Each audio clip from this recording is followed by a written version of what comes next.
Good morning. എല്ലാവരും video on ചെയ്യാം കേട്ടോ. Good morning, sir. Good morning, sir.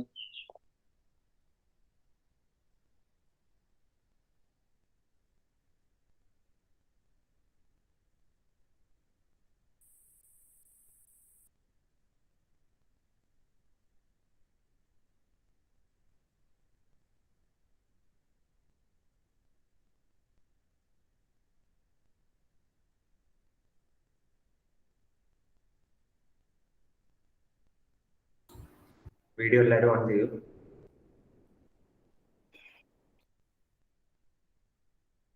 Good morning, sir.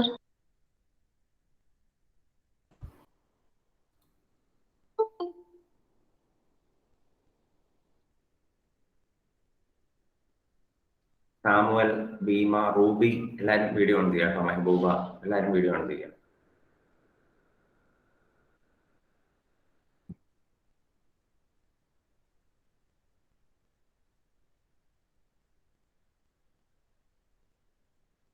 Okay, നമ്മൾ ഇന്നലെ ഒരു ക്വസ്റ്റ്യൻ പറഞ്ഞ് നിർത്തിയേക്കുമായിരുന്നു അല്ലെ? ഐഷ, ചോദ്യം ഒന്ന് വായിക്കൂ. Sir. Given below are the standard electrode potential of certain electrodes. Identify. First one, the best reducing agent, the best oxidizing agent, substance undergoing reduction easily, substance undergoing oxidation easily. K plus bar gives equal to minus 2.93 volt. Ag plus bar Ag is 0.80. H plus 2 plus bar Hg, Hg 2 plus bar Hg is 0.79 V. Mg 2 plus bar Mg is minus 2.73 V.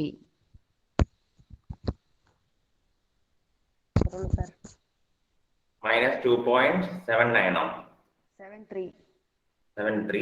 Okay, ഇതിൽ ഏറ്റവും നല്ല oxidising agent ആരാണ്? ഏറ്റവും നല്ല reducing agent ആരാണ്? ആരാണ് പെട്ടെന്ന് reduction വിധേയമാവുന്നത്, ആരാണ് പെട്ടെന്ന് ഓക്സിഡേഷൻ വിധേയമാവുന്നതല്ലേ ചോദിച്ചേ. അപ്പൊ ഇതിനകത്ത് ഏറ്റവും പെട്ടെന്ന് കണ്ടുപിടിക്കാൻ പറ്റുന്ന ആരാണ് ഏറ്റവും പെട്ടെന്ന് റിഡക്ഷന് വിധേയമാവുന്നത് പെട്ടെന്ന് കണ്ടുപിടിക്കും. കാരണം എന്താ? ഇതെല്ലാം റിഡക്ഷൻ പൊട്ടൻഷ്യലാണ്. റിഡക്ഷൻ പൊട്ടൻഷ്യൽ ഏറ്റവും കൂടുതലുള്ള ആളായിരിക്കും റിഡക്ഷൻ വിധേയമാവുന്നത്. നമ്മൾ ഇന്നലെ പഠിച്ചതല്ലേ? അപ്പൊ ഇതിനകത്ത് ഏറ്റവും റിഡക്ഷൻ പൊട്ടൻഷ്യൽ കൂടുതൽ ആർക്കാണ് ഇതിന്റെ അകത്ത് ഏറ്റവും റിഡക്ഷൻ പൊട്ടൻഷ്യൽ കൂടുതൽ? ആർക്കാ പണി ഏറ്റവും കൂടുതൽ റിഡക്ഷൻ പൊട്ടൻഷ്യൽ? Sir, Ag. AGക്കാണ് ഏറ്റവും കൂടുതൽ റിഡക്ഷൻ പൊട്ടൻഷ്യൽ. സോ AG ആയിരിക്കും റിഡക്ഷന് വിധേയമാകുന്നത്. സോ അതിന്റെ അകത്ത് ആ ചോദ്യത്തിന്റെ ഉത്തരം കിട്ടി. എത്രാമത്തെ ചോദ്യമായിരുന്നു? മൂന്നാമത്തെയോ? So substance undergoing reduction easily എന്നുള്ളിടത്ത് AG എന്ന് എഴുതുക. AG ഉത്തരം സിൽവർ ആണ്. ഇനി സബ്സ്റ്റൻസ് അണ്ടർഗോയിങ് ഓക്സിഡേഷൻ ഈസിലി എന്ന് വെച്ചിട്ടുണ്ട്. ഓക്സിഡേഷന് പെട്ടെന്ന് വിധേയമാവുന്ന ആളാരാണ്? അതിനു മുമ്പ് നമുക്ക് എഴുതാവുന്ന ഒരു കാര്യമാണ് ബെസ്റ്റ് ഓക്സിഡൈസിങ് ഏജന്റ് അല്ലെ? നമുക്ക് ഏറ്റവും നന്നായിട്ട് റിഡക്ഷന് വിധേയമാവുന്ന ആളായിരിക്കും ഏറ്റവും നല്ല ഓക്സിഡൈസിങ് ഏജന്റ്. അപ്പൊ ഇപ്പൊ ഏറ്റവും നന്നായിട്ട് റിഡക്ഷന് വിധേയമാവുന്നത് സിൽവർ ആണെന്ന് നമ്മൾ എഴുതി കഴിഞ്ഞു. അപ്പൊ സിൽവർ തന്നെയായിരിക്കും ഏറ്റവും നല്ല oxidising agent. So best oxidising agent എന്നുള്ളിടത്ത് എന്ത് തന്നെ എഴുതാം? സിൽവർ എന്ന് തന്നെ എഴുതാം. ആരാണോ റിഡക്ഷൻ വിധേയമാവുന്നത് അയാളായിരിക്കും ഏറ്റവും നല്ല ഓക്സിഡൈസിങ് ഏജന്റ്. നമ്മൾ ഇന്നലെ പഠിച്ചതാണ് അല്ലെ? ആരാണോ ഓക്സിഡേഷൻ വിധേയമാവുന്നത്, റിഡക്ഷൻ വിധേയമാവുന്നത് അയാളായിരിക്കും ഏറ്റവും നല്ല ഓക്സിഡൈസിങ് ഏജന്റ്. ഇനി നേരെ തിരിച്ച് അടുത്ത ചോദ്യം, ഏറ്റവും പെട്ടെന്ന് ഓക്സിഡേഷന് വിധേയമാവുന്ന ആളാരാണ്? അതാരായിരിക്കും? ഏറ്റവും കുറവ് റിഡക്ഷൻ പൊട്ടൻഷ്യൽ ഉള്ള ആൾ അല്ലെ? ഏറ്റവും കുറഞ്ഞ റിഡക്ഷൻ പൊട്ടൻഷ്യൽ ഉള്ള ആളായിരിക്കും ഏറ്റവും പെട്ടെന്ന് ഓക്സിഡേഷന് വിധേയമാവുന്നത്. അപ്പൊ ഇതിനകത്ത് ഏറ്റവും കുറഞ്ഞ വാല്യൂ ഏതാണ്? ഏറ്റവും കുറഞ്ഞ വാല്യൂ മാളവിക?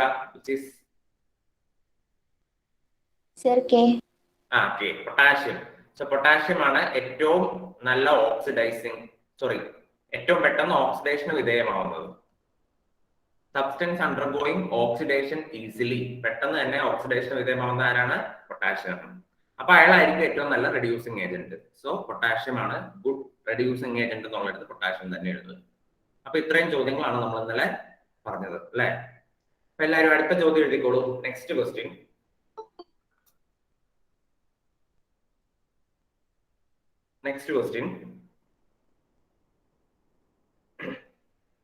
എല്ലാവരും ഒരു കാൽക്കുലേറ്റർ എടുത്ത് വെച്ചോട്ടോ. Calculate the EMF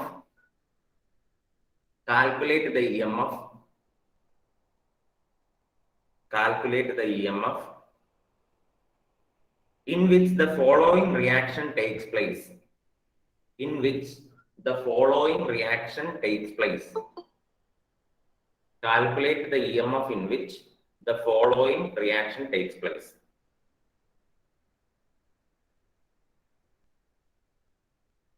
Calculate the EMF in which the following reaction takes place. Okay. എന്നിട്ട് ആ റിയാക്ഷൻ എഴുതിക്കൊള്ളുക. താഴെ റിയാക്ഷൻ എഴുതുക.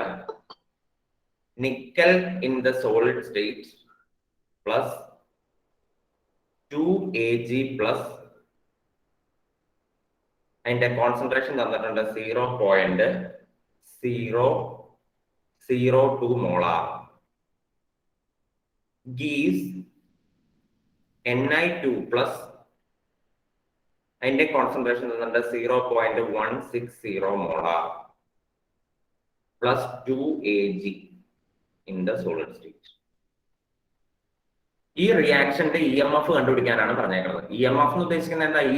ഈ സെല്ല് കണ്ടുപിടിക്കാനാണ് പറഞ്ഞേക്കുന്നത്.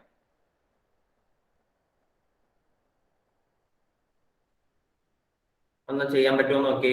നാൻസ് ഇക്വേഷൻ ഉപയോഗിച്ചാണ് ചെയ്യേണ്ടത്. നാൻസ് ഇക്വേഷൻ ഉപയോഗിച്ച് ഈ സെല്ല് കണ്ടുപിടിച്ച് ആദ്യം ഈ ഇക്വേഷന്റെ നാൻസ് ഇക്വേഷൻ എഴുതുക. ഈ റിയാക്ഷന്റെ നാൻസ് ഇക്വേഷൻ എഴുതുക. അതിനുശേഷം ഈ സെല്ല് കണ്ടുപിടിക്കുക.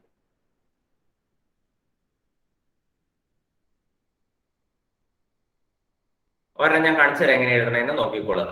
എങ്ങനെയാ നമ്മൾ ഈ സെല്ലിന്റെ ജനറൽ ഇക്വേഷൻ എന്താ? ഈ cell is equal to E0 cell അല്ലെ, E0 സെൽ മൈനസ്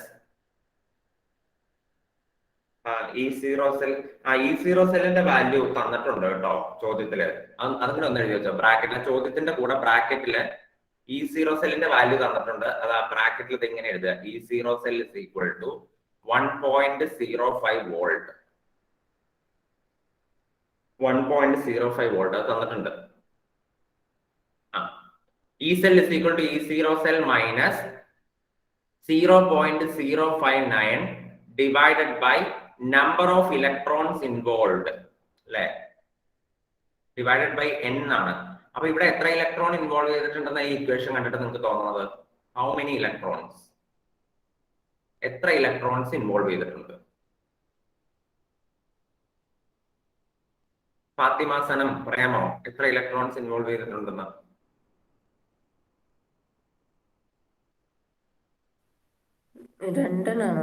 രണ്ടെണ്ണമാണ്. കാരണം എന്താ?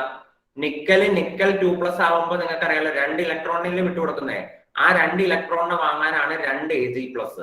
ഒരു Ag+ന് 1 ഇലക്ട്രോണിനെ വാങ്ങാൻ പറ്റുള്ളൂ. അപ്പൊ 2 Ag+ ആവുമ്പോൾ 2 ഇലക്ട്രോണിനെ വാങ്ങാൻ സാധിക്കും. സോ 2 ഇലക്ട്രോൺ ആണ് ഇവിടെ ഇൻവോൾവ് ചെയ്തിരിക്കുന്നത്. നിങ്ങൾ ആ ഇക്വേഷനിലേക്ക് നോക്കിയാൽ നിക്കൽ 2+ ആയി. അപ്പൊ നിങ്ങൾക്ക് അറിയാം ഒരു സാധനം 2+ ആവണമെന്നുണ്ടെങ്കിൽ 2 ഇലക്ട്രോണിനെ വിട്ടുകൊടുക്കും. അപ്പൊ ആ 2 ഇലക്ട്രോണിനെ വാങ്ങാനും ആള് വേണം. ഒരു Ag+ന് 1 ഇലക്ട്രോണിനെ വാങ്ങാൻ പറ്റുള്ളൂ. കാരണം ഒരു പ്ലസ് ചാർജ് അല്ലേ ഉള്ളൂ. അതുകൊണ്ട് 1 ഇലക്ട്രോണിനെ വാങ്ങാൻ പറ്റുള്ളൂ. അപ്പൊ 2 Ag+ വേണം 2 ഇലക്ട്രോണിനെ വാങ്ങാൻ. അപ്പൊ 2 ഇലക്ട്രോണിന് ഒരാൾ കൊടുക്കുന്നു, 2 ഇലക്ട്രോണിന് ഒരാൾ വാങ്ങുന്നു. അപ്പൊ എത്ര ഇലക്ട്രോൺ ഇൻവോൾവ് ചെയ്തിട്ടുണ്ട്? 2 ഇലക്ട്രോൺ. സോ അതാണ് നമ്മൾ ഇവിടെ താഴെ എഴുതുന്നത്. 0.059 ഡിവൈഡഡ് ബൈ 2 ലോഗ്. ഇനിയാണ് നമ്മൾ മേളില് ഒരു കോൺസെൻട്രേഷൻ എഴുതണം, താഴെ ഒരു കോൺസെൻട്രേഷൻ എഴുതണം. ഇങ്ങനെയല്ലേ നമ്മൾ എഴുതാറ്? മേളിൽ എഴുതുന്നത് ആരുടെ കോൺസെൻട്രേഷനാണ്? പ്രോഡക്റ്റിന്റെ കോൺസെൻട്രേഷൻ. പക്ഷെ പ്രോഡക്റ്റിന്റെ അവിടെ തന്നെ സോളിഡ് ആയിട്ടുള്ള സാധനത്തിന്റെ എഴുതേണ്ട ആവശ്യമില്ല. നമ്മൾ അപ്പൊ Ni2+ന്റെ കോൺസെൻട്രേഷൻ ആണ്. Ni2+ ഇതിന്റെ കോൺസെൻട്രേഷൻ ആണ് എഴുതേണ്ടത്. ഇനി താഴെ എഴുതേണ്ടത് റിയാക്ടന്റിന്റെ കോൺസെൻട്രേഷൻ. അവിടെയും നമ്മൾ സോളിഡ് ആയിട്ടുള്ള സാധനത്തിന്റെ എഴുതേണ്ട ആവശ്യമില്ല. അപ്പൊ നമ്മള് Ag+ന്റെ കോൺസെൻട്രേഷൻ അല്ല എഴുതേണ്ടത്, Ag+2 എന്ന് കൊടുക്കണം. കാരണം എന്താ? 2 എന്ന് പറയുന്ന കോഎഫിഷ്യന്റ് വന്നേക്കുന്നത് കൊണ്ട് Ag+2 എന്ന് കൊടുക്കണം. കോഎഫിഷ്യന്റിന് നമ്മൾ എക്സ്പോണന്റ് ആയിട്ട് കൊടുക്കണം. ഇത് പറഞ്ഞിട്ടുണ്ട്. ഇനി ഇതിന്റെ ഒക്കെ വാല്യൂ തന്നിട്ടുണ്ടല്ലോ. ഇനി ആ വാല്യൂ അങ്ങ് സബ്സ്റ്റിറ്റ്യൂട്ട് ചെയ്താൽ മതി. ഈ cell is equal to E0 സെല്ലിന്റെ വാല്യൂ തന്നിട്ടുണ്ടല്ലോ 1.05 minus 0.059 divided by 2 log nickel 2+ന്റെ കോൺസെൻട്രേഷൻ ആണ് ആ ബ്രാക്കറ്റിൽ തന്നേക്കുന്നത്. ഏതാ? 0.160 എന്ന് തന്നിട്ടുണ്ടല്ലോ. ലോഗ് 0.160 ഡിവൈഡഡ് ബൈ Ag+ന്റെയും കോൺസെൻട്രേഷൻ തന്നിട്ടുണ്ടല്ലോ 0.002. അപ്പൊ നമ്മൾ 0.002 റൈസ് ടു 2. ഇനി ഇതിന്റെ ഉത്തരം എത്രയാണെന്ന് കണ്ടുപിടിച്ചാൽ മതി.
എത്ര കിട്ടുന്നുണ്ട് ആൻസർ?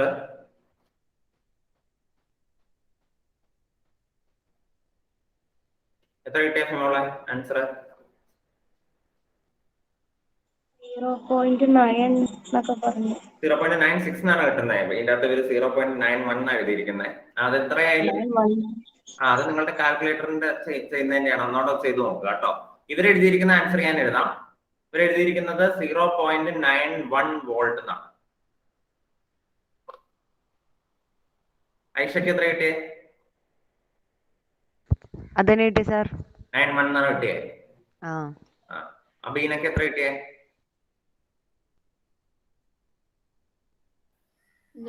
0.9 കിട്ടി. അപ്പൊ ഫിമോളെ ജസ്റ്റ് ഒന്നോടെ ഒന്ന് ചെയ്ത് നോക്കിക്കോട്ടോ. എന്തായാലും കാൽക്കുലേറ്റർ ചെയ്തതിന്റെ പ്രശ്നമായിരിക്കും. ഇത് കിട്ടിയെന്നാ ഞാൻ പറഞ്ഞത്. 91 ആണോ കിട്ടിയേ? ഞാൻ 96 എന്നാ കേട്ടെ. ഓക്കെ, ശരി. അപ്പൊ അടുത്ത ചോദ്യം എഴുതിക്കോളൂ എല്ലാരും. ഇത് കാൽക്കുലേറ്റർ ചെയ്ത് കണ്ടുപിടിക്കുക കേട്ടോ. അടുത്ത ചോദ്യം എഴുതിക്കൊള്ളുക.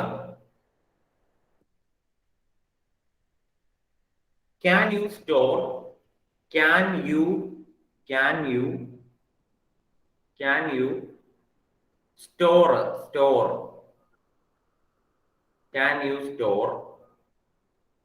copper sulfate solution?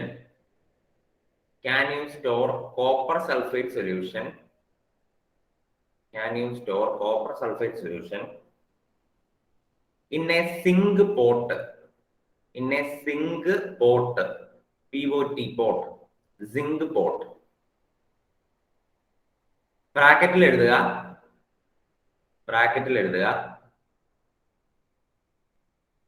ഇങ്ങനെ എഴുതുക. ബ്രാക്കറ്റില് E0 of Zn2 plus bar Zn is equal to minus 0.76 volt. E0 of Cu2 plus bar Cu equal to plus 0.34 volt.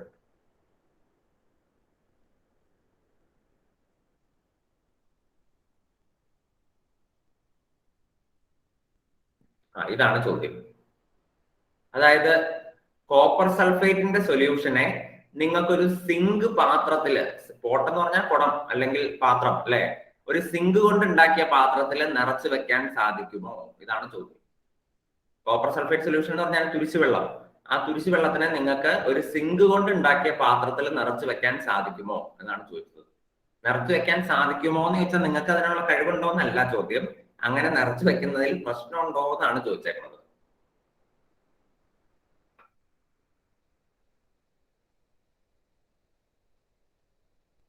അപ്പൊ നമ്മൾ എന്ത് ചെയ്യണം? നമ്മൾ അസ്യൂം ചെയ്യാണ്. ഓക്കെ, ആൻസർ ആയിട്ട് എഴുതിക്കൊള്ളുക. ഞാൻ ഒരെണ്ണം കാണിച്ചു തരാം എങ്ങനെയാണെന്ന്. അതായത് നമ്മുടെ കയ്യിൽ ഒരു സിങ്ക് പോട്ടുണ്ട്. സിങ്ക് അത് സോളിഡ് ആയിരിക്കുമല്ലോ. സോളിഡ് ആയിട്ടുള്ള സിങ്ക് പോട്ടുണ്ട്. അതിൻ്റെ അകത്തേക്കാണ് നമ്മൾ എന്ത് ചെയ്യുന്നത്? Copper sulphate solution, CuSO4 solution, അത് അക്വസ് ആയിരിക്കുമല്ലോ നിറച്ചു വെക്കുന്നത്. അപ്പൊ ഇവിടെ നടക്കാൻ സാധ്യതയുള്ള റിയാക്ഷൻ എന്ന് പറഞ്ഞാൽ ഈ Zn-ഉം ഈ SO4-ഉം കൂടെ റിയാക്ട് ചെയ്തിട്ട് ZnSO4 ഉണ്ടാവുന്നു. ഈ കോപ്പറിനെ ഡിസ്പ്ലേസ് ചെയ്യുന്നു. ഇതിനെയാണ് നമ്മൾ ഡിസ്പ്ലേസ്മെന്റ് റിയാക്ഷൻ എന്ന് പറയും. ഡിസ്പ്ലേസ്മെന്റ് റിയാക്ഷൻ 10ാം ക്ലാസ്സിൽ പഠിച്ചിട്ടുണ്ടാവും നിങ്ങൾ ചിലപ്പോ. ഡിസ്പ്ലേസ്മെന്റ്, കോപ്പറിനെ ഡിസ്പ്ലേസ് ചെയ്യുന്നു. അപ്പൊ ഈ റിയാക്ഷൻ നടക്കുമോ ഇല്ലയോ എന്നാണ് നമ്മൾ നോക്കേണ്ടത്. ഈ റിയാക്ഷൻ നടക്കാൻ സാധ്യതയുണ്ടോ ഇല്ലയോ എന്നാണ് നമ്മൾ നോക്കുന്നത്. അതിനുവേണ്ടി നിങ്ങൾ ചെയ്യേണ്ടത് എന്താണെന്ന് വെച്ചാൽ എല്ലാത്തിന്റെ ഓക്സിഡേഷൻ സ്റ്റേറ്റ് കണ്ടുപിടിക്കണം. അപ്പൊ നോക്കിക്കേ, ഇവിടെ സിങ്ക് എന്ന് പറയുന്നത് ഫ്രീ സ്റ്റേറ്റിലല്ലേ, അതായത് തന്നെ ഒറ്റയ്ക്കല്ലേ നിൽക്കുന്നത്. ഒറ്റയ്ക്ക് നിൽക്കുന്നയാളുടെ ഓക്സിഡേഷൻ സ്റ്റേറ്റ് എത്രയാണ്? 0. ഇനി കോപ്പർ സൾഫേറ്റിന്റെ ഓക്സിഡേഷൻ സ്റ്റേറ്റ് എത്രയാ? SO4 എന്ന് പറഞ്ഞു കഴിഞ്ഞിട്ടുണ്ടെങ്കിൽ 2 മൈനസ് ആണ്. അപ്പൊ കോപ്പർ എന്ന് പറഞ്ഞാൽ +2 ആയിരിക്കും. ഇനി ഇവിടെയും SO4 2 മൈനസ് ആണ്. അപ്പൊ സിങ്ക് എന്ന് പറയുന്നത് +2 ആയിരിക്കും. ഇവിടെ കോപ്പർ ഒറ്റയ്ക്ക് നിൽക്കുന്നത് കൊണ്ട് 0 ആയിരിക്കും. ഇപ്പൊ എല്ലാത്തിന്റെ ഓക്സിഡേഷൻ സ്റ്റേറ്റ് കിട്ടി. ഇനി നിങ്ങൾക്കൊന്ന് പറയാമോ ഈ റിയാക്ഷൻ നടക്കാൻ സാധ്യതയുണ്ടോ ഇല്ലയോ എന്ന്? അതിനകത്തേക്ക് ഒന്ന് ക്ലോസ് ആയിട്ട് ഒബ്സർവ് ചെയ്യുക. എന്നിട്ട് പറയണം ഈ റിയാക്ഷൻ നടക്കാൻ സാധ്യതയുണ്ടോ, സാധ്യത ഉണ്ടെങ്കിൽ തന്നെ എന്തുകൊണ്ട്, സാധ്യത ഇല്ലെങ്കിൽ എന്തുകൊണ്ട്.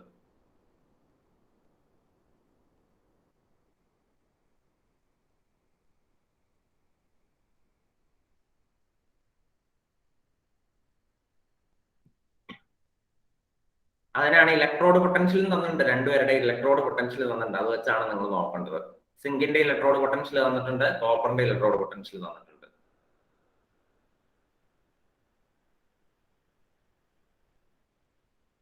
എന്ത് പറയുന്നു ഭീമ?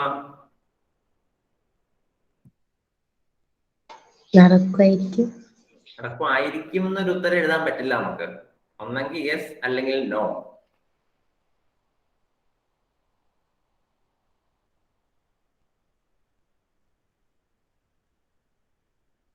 ഭീമേനെ നമുക്ക് കാലാവസ്ഥാ പ്രവചന കേന്ദ്രത്തിൽ കൊണ്ടിരുത്താൻ തോന്നുന്നു അല്ലെ? മഴ പെയ്യാനും പെയ്യാതിരിക്കാനും.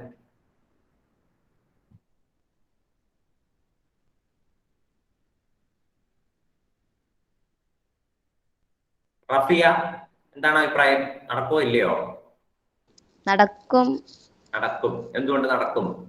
ഇതിനകത്ത് ഓക്സിഡേഷനും റിഡക്ഷനും നടക്കണ്ടേ? ആർക്ക് ഓക്സിഡേഷൻ, ആർക്ക് റിഡക്ഷൻ? സിങ്കിന് ഓക്സിഡേഷനും. സിങ്കിന് ഓക്സിഡേഷൻ ആണ്. എങ്ങനെ റഫിയ കണ്ടുപിടിച്ചു? അതിന്റെ ഓക്സിഡേഷൻ സ്റ്റേറ്റ് 0-ൽ നിന്ന് +2-ലേക്ക് മാറിയില്ലേ? Very good, very good. Okay. കോപ്പറിന് റിഡക്ഷൻ ആണെന്ന് എങ്ങനെ കണ്ടുപിടിച്ചു? അതിന്റെ +2-ൽ നിന്ന് 0-ലേക്ക് ആയപ്പോ. അപ്പൊ ശരിക്കും ഇങ്ങനെയാണോ നടക്കണ്ടേ? സിങ്കിന് ഓക്സിഡേഷനും കോപ്പറിന് റിഡക്ഷനും ആണോ നടക്കേണ്ടത്? അതായത് സിങ്കും കോപ്പറും കൂടെ ഒരുമിച്ച് വന്നു കഴിഞ്ഞാൽ സിങ്കിന് ഓക്സിഡേഷനും കോപ്പറിന് റിഡക്ഷനും ആണോ നടക്കേണ്ടത്? അങ്ങനെയാണെങ്കിൽ മാത്രമേ ഈ റിയാക്ഷൻ നടക്കുള്ളൂ. അതെങ്ങനെ കണ്ടുപിടിക്കും? അതിന്റെ റിഡക്ഷൻ പൊട്ടൻഷ്യലിന്റെ വാല്യൂ നോക്കിയിട്ട്. റിഡക്ഷൻ പൊട്ടൻഷ്യലിന്റെ വാല്യൂ നോക്കിയിട്ട് റഫി ഒന്ന് പറഞ്ഞേ, ആർക്കാണോ ഓക്സിഡേഷൻ സംഭവിക്കുക, ആർക്കാ റിഡക്ഷൻ സംഭവിക്കാന്ന്. രണ്ടിന്റെ റിഡക്ഷൻ പൊട്ടൻഷ്യൽ തന്നിട്ടില്ലേ? കോപ്പറിന് റിഡക്ഷനും സിങ്കിന് ഓക്സിഡേഷനും. കോപ്പറിന്റെ റിഡക്ഷൻ പൊട്ടൻഷ്യൽ കൂടുതലാണ് അല്ലെ? 0.34 ആണ്. അപ്പൊ കോപ്പറിന് റിഡക്ഷൻ സംഭവിക്കണം, സിങ്കിന് ഓക്സിഡേഷൻ സംഭവിക്കണം. അങ്ങനെ തന്നെയല്ലേ ഈ റിയാക്ഷനിൽ സംഭവിച്ചേക്കുന്നത്? സിങ്കിന് ഓക്സിഡേഷനും കോപ്പറിന് റിഡക്ഷനും അല്ലേ സംഭവിച്ചിരിക്കുന്നത്?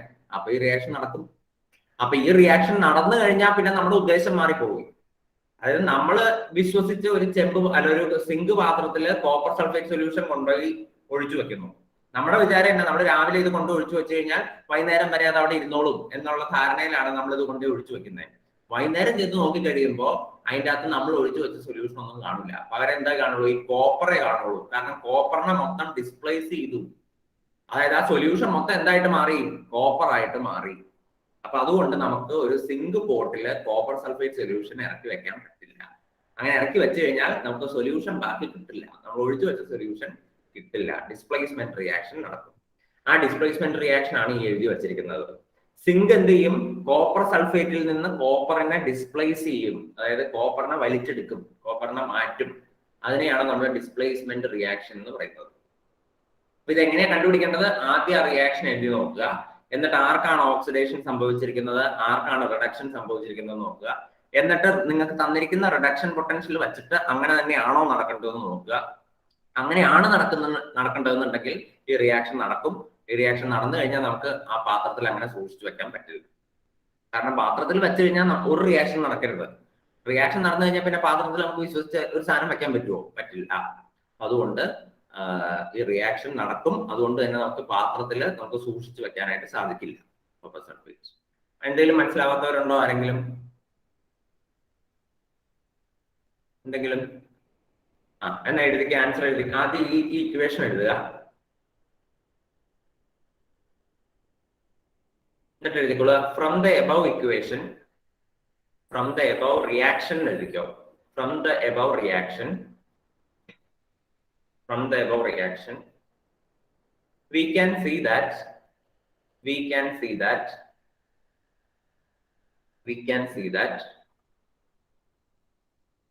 zinc is oxidized.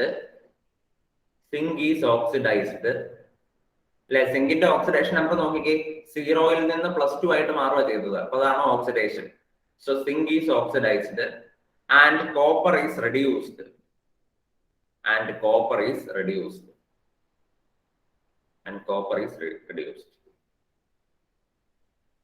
According to the given electrode potentials, according to the given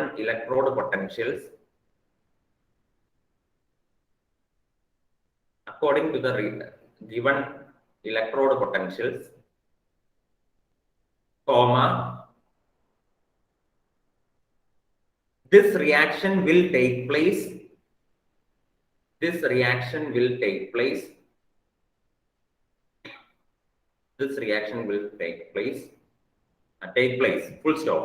This reaction will take place. Full stop. Therefore, we cannot store. Therefore, we cannot store. Therefore, we cannot store. Therefore, we cannot store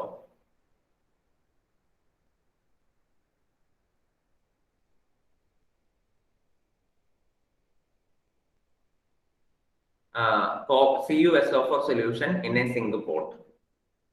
CuSO4 solution in a single pot.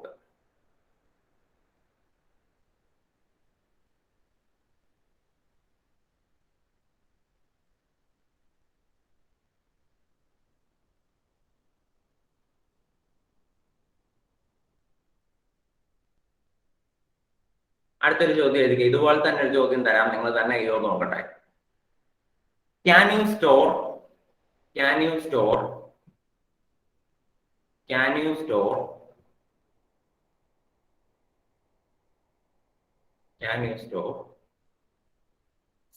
copper sulfate solution, CuSO4 solution,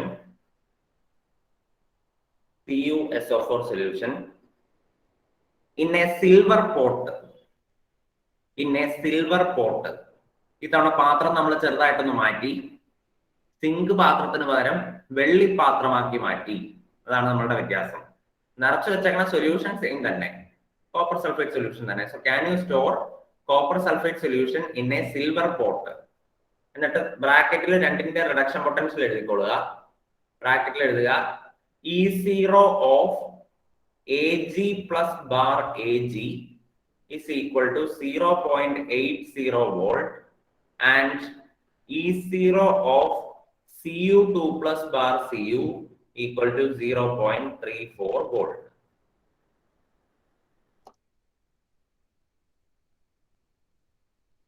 ചെയ്യാൻ പറ്റുന്നുണ്ടോ നോക്കിക്കേ. Copper sulphate എടുത്തിട്ട് silver പാത്രത്തിൽ ഇറക്കി വെക്കുക. ഇറക്കി വെക്കാൻ പറ്റുമോ എന്നാണ് ചോദിച്ചേക്കുന്നത്.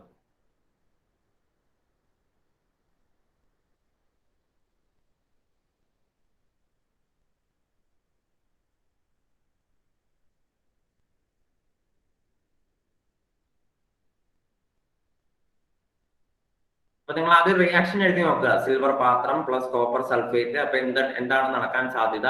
ആ റിയാക്ഷൻ നടക്കുവോ ഇല്ലയോ എന്ന് ഓക്സിഡേഷൻ സ്റ്റേറ്റ് വെച്ച് കണ്ടുപിടിക്കുക.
എന്ത് പറയുന്നു ഷെറിൻ? നടക്കുവോ ഇല്ലയോ?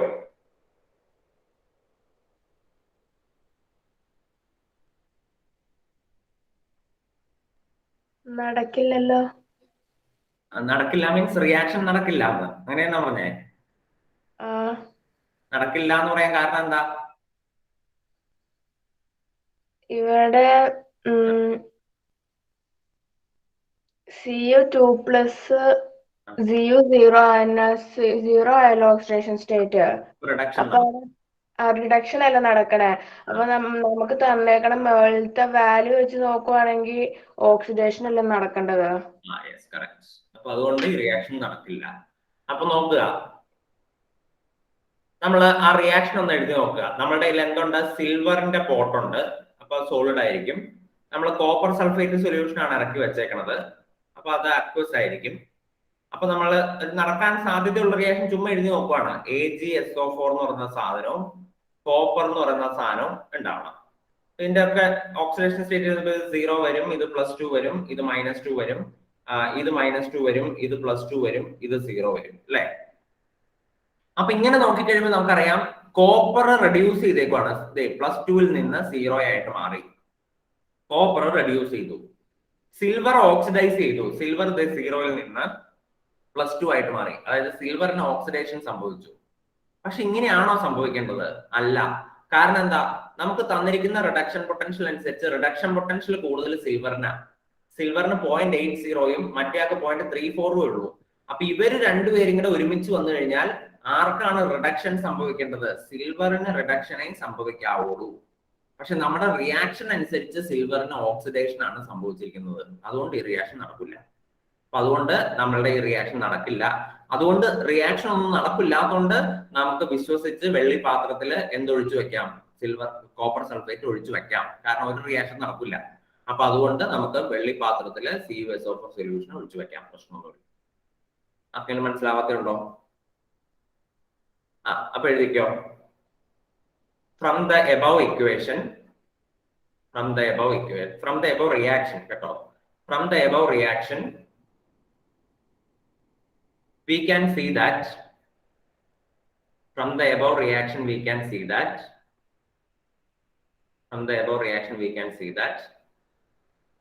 silver is oxidized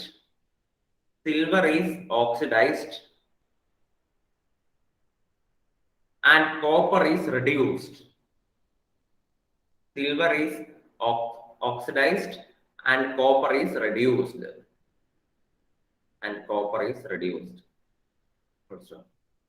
But according to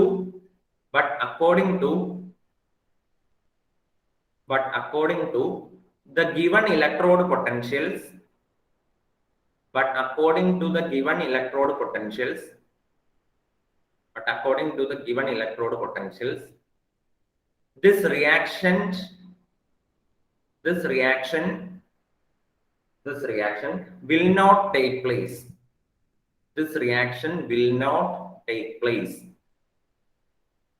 this reaction will not take place. Therefore we can store, according to the given electrode potential, this reaction will not take place. Therefore we can store CuSO4 solution in a silver pot. CuSO4 solution in a silver pot.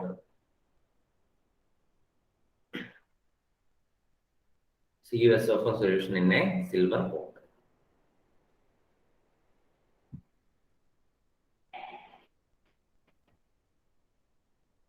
Okay. അപ്പൊ ഇത്രയും കാര്യങ്ങളാണ് അവിടെ നാൻസ് ഇക്വേഷനുമായിട്ട് ബന്ധപ്പെട്ട കുറച്ച് problems ഉള്ളത്.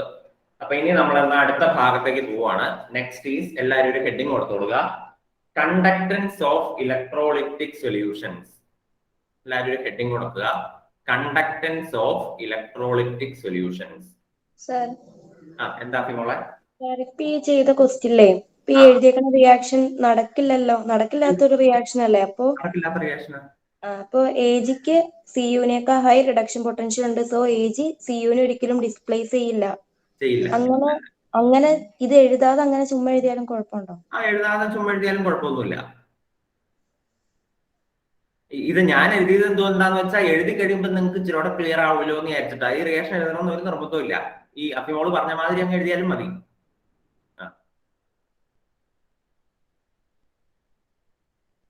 അടുത്തൊരു heading ആയിട്ട് എഴുതുക, കണ്ടക്ടൻസ് ഓഫ് ഇലക്ട്രോലൈറ്റിക് സൊല്യൂഷൻസ്.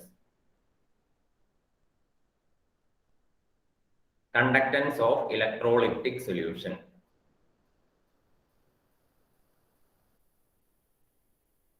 അപ്പൊ ഈ ഭാഗത്ത് നമ്മൾ അതായത് ഒരു ഇലക്ട്രോലൈറ്റിക് സൊല്യൂഷന്റെ കണ്ടക്ടൻസിനെ പറ്റിയാണ് നമ്മൾ പഠിക്കാൻ പോകുന്നത്. അപ്പൊ ഇതിന്റെ അകത്ത് നമ്മൾ ആദ്യമായിട്ട് പഠിക്കേണ്ടത് എന്താണ് ഒരു ഇലക്ട്രോലൈറ്റ് എന്നാണ്. What is an electrolyte? ആർക്കെങ്കിലും അറിയാമോ എന്താണ് ഇലക്ട്രോലൈറ്റ് എന്ന് പറഞ്ഞു കഴിഞ്ഞിട്ടുണ്ടെങ്കിൽ എന്താണ് ഇലക്ട്രോലൈറ്റിന്റെ ഡെഫിനിഷൻ? ആർക്ക് വേണേലും പറയാം, ഓപ്പൺ പ്ലാറ്റ്ഫോം ആണ്. ഇലക്ട്രോലൈറ്റിന്റെ ഡെഫിനിഷൻ സൊല്യൂഷൻ സ്റ്റേറ്റിൽ അല്ലെങ്കിൽ ഇലക്ട്രിസിറ്റിനെ പാസ് ചെയ്യാനായിട്ട് ലിക്വിഡ് അല്ലെങ്കിൽ മോൾട്ടൺ സ്റ്റേറ്റിലുള്ള സാധനങ്ങളല്ലേ? അത് തന്നെ. അതായത് ഒരു വസ്തു അതിന്റെ മോൾട്ടൺ സ്റ്റേറ്റില്, മോൾട്ടൺ സ്റ്റേറ്റ് എന്ന് പറഞ്ഞാൽ അതിന്റെ അർത്ഥം എന്താ? ഉരുകിയ അവസ്ഥ. അതാണ് മോൾട്ടൺ സ്റ്റേറ്റ് എന്ന് പറഞ്ഞാൽ, ഉരുകിയ അവസ്ഥ. ഒരു വസ്തു അതിന്റെ മോൾട്ടൺ സ്റ്റേറ്റിലോ അല്ലെങ്കിൽ സൊല്യൂഷൻ ആയിരിക്കുന്ന സമയത്തോ, സൊല്യൂഷൻ ആവുക എന്ന് പറഞ്ഞാൽ വെള്ളത്തിൽ കലക്കിയിട്ട് ഉള്ള പരിപാടി. ഇപ്പൊ സോഡിയം ക്ലോറൈഡിനെ വെള്ളത്തിൽ കലക്കുക, അപ്പൊ നമുക്ക് സൊല്യൂഷൻ ഫേസ് എന്ന് പറയാം. അങ്ങനെ ഒരു വസ്തു ഉരുകിയ അവസ്ഥയിലോ അല്ലെങ്കിൽ അത് വെള്ളത്തിൽ കലക്കിയ അവസ്ഥയിലോ, അതായത് സൊല്യൂഷൻ ആയിട്ടിരിക്കുന്ന അവസ്ഥയിലോ ഇലക്ട്രിസിറ്റിനെ കണ്ടക്ട് ചെയ്യുന്നുണ്ടെങ്കിൽ ആ വസ്തുവിനെ നമുക്ക് എന്തെന്ന് വിളിക്കാം? ഇലക്ട്രോലൈറ്റ് എന്ന് വിളിക്കാം. അപ്പൊ ഒരു വസ്തു ഇലക്ട്രോലൈറ്റ് ആണോ എന്ന് എങ്ങനെയാ തിരിച്ചറിയുന്നത്? ഒന്നെങ്കിൽ അത് ഉരുകിയ അവസ്ഥയിൽ ഇലക്ട്രിസിറ്റിനെ കണ്ടക്ട് ചെയ്യും, അല്ലെങ്കിൽ അത് സൊല്യൂഷൻ ആയിരിക്കുന്ന അവസ്ഥയിൽ ഇലക്ട്രിസിറ്റിനെ കണ്ടക്ട് ചെയ്യും. ഈ രണ്ട് അവസ്ഥയിലും ഇലക്ട്രിസിറ്റിനെ കണ്ടക്ട് ചെയ്യുന്ന വസ്തുക്കളെയാണ് നമ്മൾ എന്തെന്ന് വിളിക്കുന്നത്? ഒരു ഇലക്ട്രോലൈറ്റ് എന്ന് വിളിക്കുന്നത്. മനസ്സിലായോ? അപ്പൊ എല്ലാരും ഇലക്ട്രോലൈറ്റ് എന്ന് ഹെഡിങ് കൊടുക്കുക, എന്നിട്ട് അതിന്റെ ഡെഫിനേഷൻ എഴുതിക്കൊള്ളുക. Electrolyte, they are substances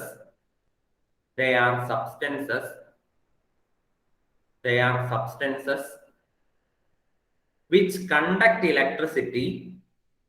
They are substances which conduct electricity. They are substances which conduct electricity either in the molten state, either in the molten state, either in the molten state or in the solution form. Or solution phase എന്ന് എഴുതിക്കോ.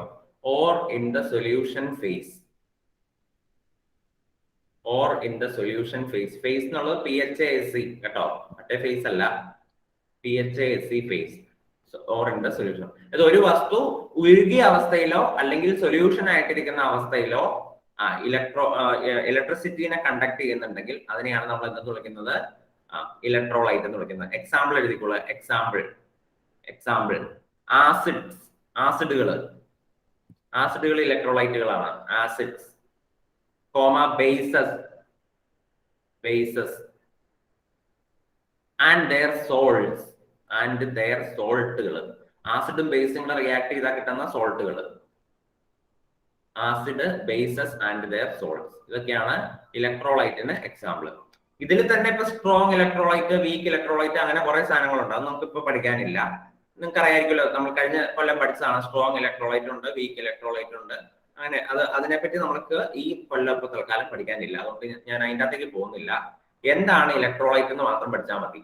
Electrolyte എന്ന് പറഞ്ഞാൽ എന്താ? ഒരു വസ്തുവിന്റെ ഉരുകിയ അവസ്ഥയിലോ solution ആയിട്ടിരിക്കുന്ന അവസ്ഥയിലോ ഇലക്ട്രിസിറ്റിനെ conduct ചെയ്യുന്നുണ്ടെങ്കിൽ അതിന് നമുക്ക് ഇലക്ട്രോലൈറ്റ് എന്ന് വിളിക്കാം. ശരി, അപ്പൊ ഇനി നമ്മൾ പഠിക്കാൻ പോകുന്ന ഒരു ടേമാണ് ഇലക്ട്രിക്കൽ റെസിസ്റ്റൻസ്. അടുത്ത ഹെഡിങ് കൊടുക്കുക എല്ലാവരും, ഇലക്ട്രിക്കൽ റെസിസ്റ്റൻസ്. നമ്മൾ ഈ സെഷനിൽ കുറെ ഡെഫിനേഷൻ ആണ്. അപ്പൊ നമ്മൾ എന്താണെന്ന് പറയുന്നു, എഴുതുന്നു. അതാണ് നമ്മുടെ പരിപാടി. ഇലക്ട്രിക്കൽ റെസിസ്റ്റൻസ് എന്താണ്? ഇലക്ട്രിക്കൽ റെസിസ്റ്റൻസ് എന്ന് പറഞ്ഞാൽ അതിന്റെ അർത്ഥം ഞാൻ ചോദിക്കുന്ന ആൾ പറഞ്ഞാൽ മതി കേട്ടോ. നമ്മൾ ഫിസിക്സിൽ പഠിച്ചിട്ടുണ്ട്. ഈ സെഷൻ മൊത്തം ഫിസിക്സ് ആണ്, കെമിസ്ട്രി ആണെന്ന് നമുക്ക് പറയാൻ പറ്റില്ല. ഇലക്ട്രിക്കൽ റെസിസ്റ്റൻസ് എന്ന് പറഞ്ഞാൽ എന്താ നുസ്രിനെ? ഇലക്ട്രിക്കൽ റെസിസ്റ്റൻസ് എന്ന് പറഞ്ഞു കഴിഞ്ഞിട്ടുണ്ടെങ്കിൽ ഇലക്ട്രിസിറ്റിയുടെ പ്രസൻസിൽ റെസിസ്റ്റ് ചെയ്യുന്ന സാധനങ്ങളാണോ എന്ന് പറഞ്ഞാൽ എന്താ ഉദ്ദേശിച്ചത് നുസ്രിൻ? മനസ്സിലായില്ലല്ലോ. ഇലക്ട്രിസിറ്റിയുടെ പ്രസൻസിൽ റെസിസ്റ്റ് ചെയ്യാന്നോ എന്ന് പറഞ്ഞാൽ? എന്ന് പറഞ്ഞാൽ ഇലക്ട്രിസിറ്റി കൊടുക്കുമ്പോഴത്തേക്കും റിയാക്ഷൻ സംഭവിക്കാണ്ടിരിക്കുക, അങ്ങനെ എന്തെങ്കിലും. അതായത് ഇലക്ട്രിസിറ്റി എന്ന് പറഞ്ഞാൽ എന്താ? What is electricity? അത് പറഞ്ഞു. ചാർജസിന്റെ ഫ്ലോ. ഇലക്ട്രോൺസിന്റെ ഫ്ലോ അല്ലെ? ഇലക്ട്രോണിന്റെ ഫ്ലോയ്ക്കാണ് നമ്മൾ ഇലക്ട്രിസിറ്റി എന്ന് പറയുന്നത്. അപ്പൊ ഇലക്ട്രോണിന്റെ ഫ്ലോയിനെ തടയുക, അതിനെയാണ് റെസിസ്റ്റൻസ് എന്ന് പറയുന്നത്. റെസിസ്റ്റ് ചെയ്യാന്ന് പറഞ്ഞാൽ തടയുക എന്നല്ലേ ഇതിന്റെ അർത്ഥം. അപ്പൊ ഇലക്ട്രോണിന്റെ ഫ്ലോ ചെയ്യാൻ അനുവദിക്കാതിരിക്കുക, അല്ലെങ്കിൽ ഇലക്ട്രോണിന്റെ ഫ്ലോയിനെ ഹിൻഡർ ചെയ്യുക എന്നാണ് ഇംഗ്ലീഷിൽ പറയുന്നത്. ഹിൻഡ്രൻസ് എന്ന് പറഞ്ഞാൽ തടയുക എന്നാണ് അതിന്റെ അർത്ഥം. അങ്ങനെ ഇലക്ട്രോണിന്റെ ഫ്ലോയിനെ ഒരു വസ്തു തടയുന്നുണ്ടെങ്കിൽ അതിനെയാണ് നമ്മൾ ഇലക്ട്രിക്കൽ, ആ വസ്തുവിന്റെ റെസിസ്റ്റൻസ് എന്ന് പറയുന്നത്. ഇപ്പൊ ഫോർ എക്സാമ്പിൾ, നിങ്ങളുടെ വീട്ടിലേക്ക് ഒരു കള്ളൻ കയറി വരികയാണെങ്കിൽ നിങ്ങൾ കള്ളനെ തടയും ഇല്ല? എങ്ങനെയാണ്? വാതിൽ അടയ്ക്കും. അപ്പൊ കള്ളൻ വാതിലിനെക്കിട്ട് ഇടിക്കും. അപ്പൊ നിങ്ങൾ വീണ്ടും വാതിൽ ചേർത്ത് അടയ്ക്കും ഇല്ലേ? ഇത് നമ്മൾ ഓഫർ ചെയ്യുന്ന ഒരു റെസിസ്റ്റൻസ് ആണത്. അപ്പൊ അതുപോലെ തന്നെയാണ് ഒരു വസ്തുവിലേക്ക് നമ്മൾ കറന്റ് പാസ് ചെയ്യാൻ നോക്കുമ്പോൾ ആ വസ്തു അതിന് സമ്മതിക്കാതിരിക്കുന്ന അവസ്ഥ, അത് വേണ്ട വേണ്ട വേണ്ട ഇങ്ങോട്ട് വരണ്ടെന്ന് പറയും. അതിനെയാണ് നമ്മൾ എന്തെന്നുള്ള ഇലക്ട്രിക്കൽ റെസിസ്റ്റൻസ് എന്ന് പറയുന്നത്. അപ്പൊ ഇലക്ട്രിക്കൽ റെസിസ്റ്റൻസിനെ നമ്മൾ റെപ്രസെന്റ് ചെയ്യുന്നത് ക്യാപിറ്റൽ ലെറ്റർ R വെച്ചിട്ടാണ്. എങ്ങനെയാണ്? അപ്പൊ നിങ്ങൾ ബ്രാക്കറ്റില് ക്യാപിറ്റൽ ലെറ്റർ R എന്ന് കൊടുത്തോളൂ. ഇലക്ട്രിക്കൽ റെസിസ്റ്റൻസിന് ഒരിക്കലും സ്മോൾ ലെറ്റർ R എഴുതരുത്, ക്യാപിറ്റൽ ലെറ്റർ ഞാൻ പ്രത്യേകം പറയുന്നു, ക്യാപിറ്റൽ ലെറ്റർ R എഴുതുക. ഇനി റെസിസ്റ്റൻസിന്റെ യൂണിറ്റ് എന്താണെന്ന് അറിയാമോ ആർക്കെങ്കിലും? What is the unit of resistance? എല്ലാവർക്കും അറിയാം അല്ലെ? എല്ലാവരും കൈവെക്കുന്നുണ്ട്. എന്താണ്? ഓം. ഓം ആണ് റെസിസ്റ്റൻസിന്റെ യൂണിറ്റ്. ഓംസ് ആണ് അതിന്റെ യൂണിറ്റ്. അപ്പൊ എല്ലാരും എഴുതിക്കോളൂ. എന്താണ് ഇലക്ട്രിക്കൽ റെസിസ്റ്റൻസ്? ആർന്ന് കൊടുത്തല്ലോ അല്ലെ? എല്ലാരും എഴുതിക്കോളുക. It is the hindrance. It is the hindrance. ഹിൻഡ്രൻസിന്റെ അർത്ഥം അറിയില്ലാത്തവര് മേളിൽ തടസ്സം എന്ന് എഴുതി വെച്ചോളൂ. തടസ്സം, അതാണ് ഹിൻഡ്രൻസ് പറഞ്ഞാൽ. It is the hindrance HINDRANCE. HINDRANCE. It is the hindrance to the flow of electrons. To the flow of electrons.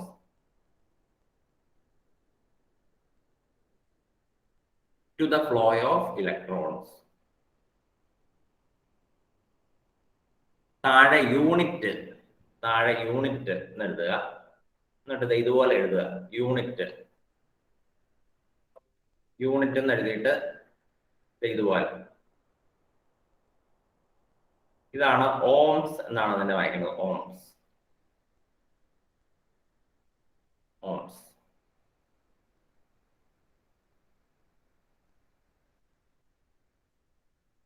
അങ്ങനെയാണെങ്കിൽ എന്റെ ചോദ്യം, ഒരു വസ്തുവിന്റെ നീളം അല്ലെങ്കിൽ ആ വസ്തുവിന്റെ ഘനം എന്നുള്ളതിന് നമുക്ക് ഏരിയ ഓഫ് ക്രോസ് സെക്ഷൻ എന്ന് പറയാം.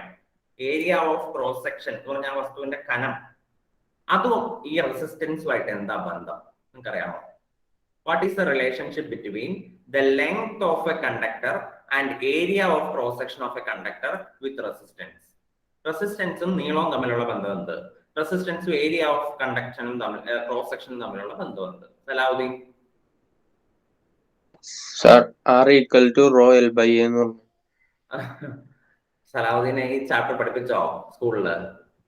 അല്ല, ഫിസിക്സിലുണ്ട്. ഫിസിക്സ്. ഓക്കെ. ഞാൻ ചോദിച്ചത് എന്താണ് അതിൽ നിന്ന് സലാവുദ്ദീന് മനസ്സിലായതെന്നാണ്.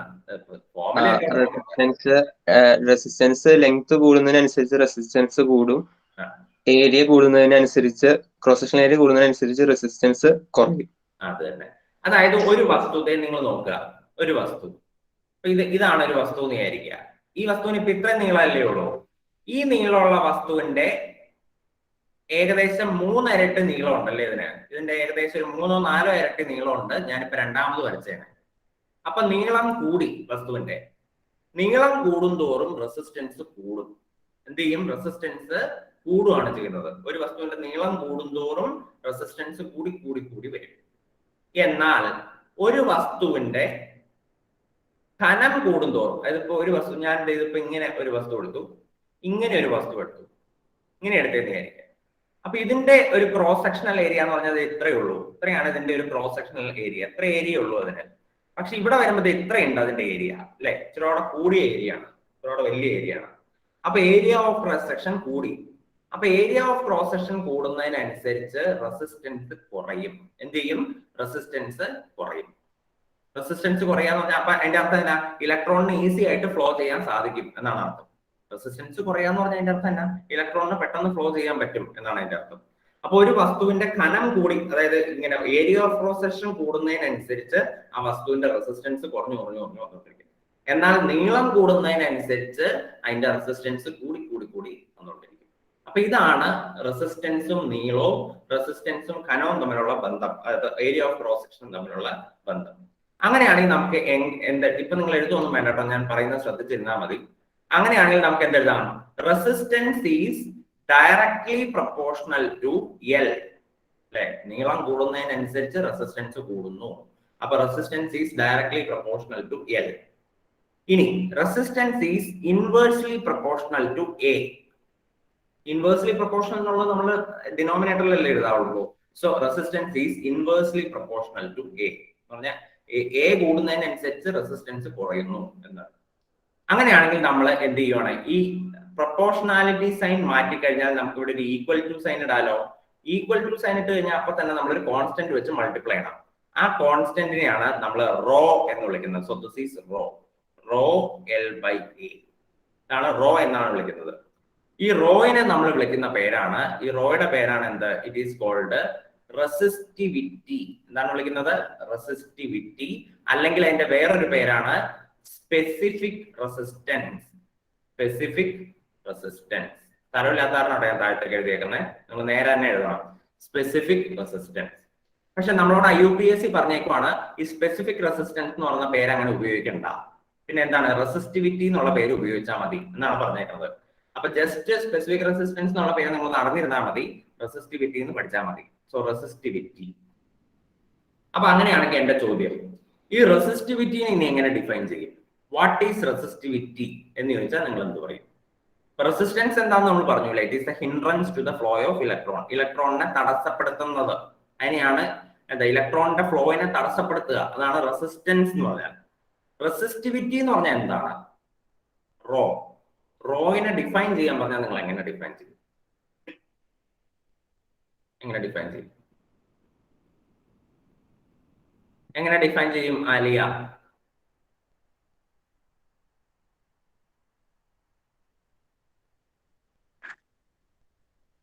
ആ റോയിനെ ഇപ്പറേ കൊണ്ടുവന്നിട്ട് ആറിനെ അപ്പറേ കൊണ്ടുപോയാ. അല്ലെങ്കിൽ ഞാനൊരു ഐഡിയ പറഞ്ഞുതരാം, നിങ്ങൾ നോക്കുക. ഈ ലെങ്ത് എന്നുള്ള സാധനം, ഈ എൽ ഉണ്ടല്ലോ, ലെങ്ത് എന്നുള്ളതിന് 1 സെന്റിമീറ്റർ എന്ന് കൊടുക്കുക. ഏരിയ ഓഫ് ക്രോസ് സെക്ഷനും 1 സെന്റിമീറ്റർ എന്ന് കൊടുക്കുക. എന്ന് പറഞ്ഞാൽ അതിന്റെ അർത്ഥം എന്നാ? നമ്മളുടെ വസ്തുവിന് ഇപ്പൊ 1 സെന്റിമീറ്റർ നീളവും 1 സെന്റിമീറ്റർ സ്ക്വയർ, ഏരിയ ആവുമ്പോൾ സ്ക്വയർ കൊടുക്കട്ടെ, 1 സെന്റിമീറ്റർ സ്ക്വയർ.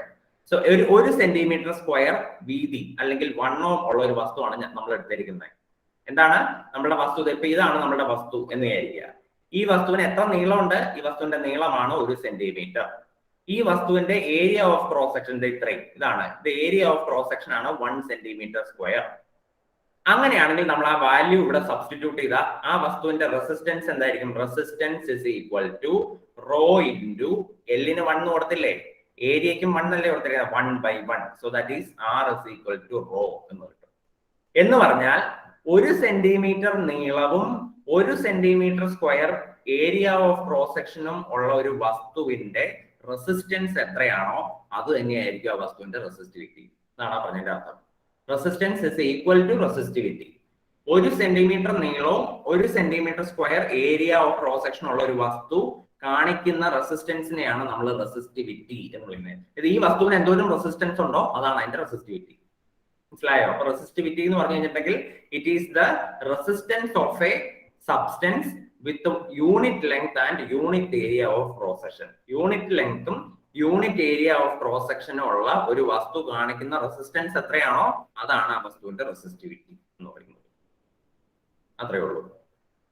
അപ്പൊ ഇത്രയും പറഞ്ഞു തന്നെ എന്തെങ്കിലും മനസ്സിലാവാത്ത ആരെങ്കിലും ഉണ്ടോ? Anything?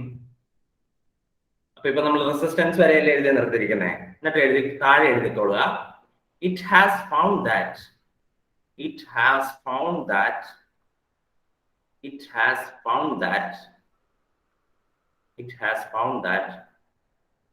resistance of a substance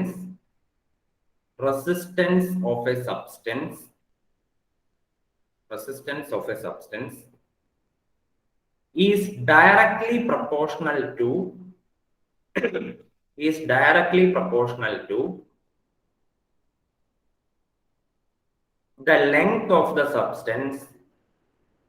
directly proportional to the length of the substance,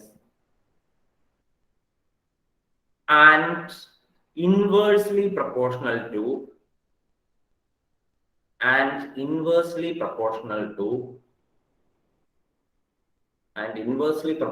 to the area of cross section of the substance. The area of cross section of the substance. The area of cross section of the substance.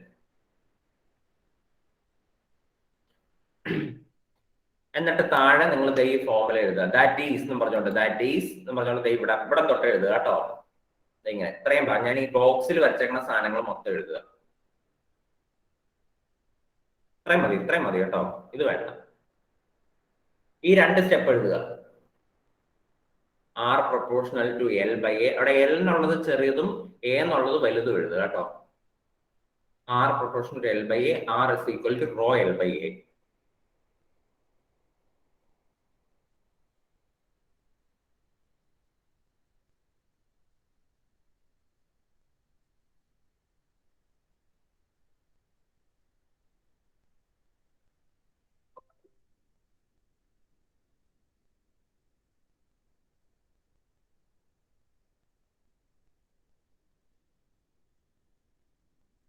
Raw ഞാൻ തിരിച്ചാട്ടോ എഴുതിയേക്കണേ. Raw ഇത് ഇങ്ങനെ എഴുതണ്ട കേട്ടോ, ഞാൻ എഴുതിയപ്പോ മാറിപ്പോയതാ. ഇത് ഇങ്ങനെ ഒരു കൊനിപ്പെട്ടിട്ട് ഇത് ഇങ്ങനെയാണ് റോ എഴുതണ്ട കേട്ടോ.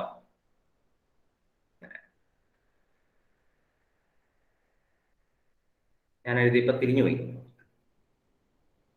ഇങ്ങനെ എഴുതുക, raw L/A.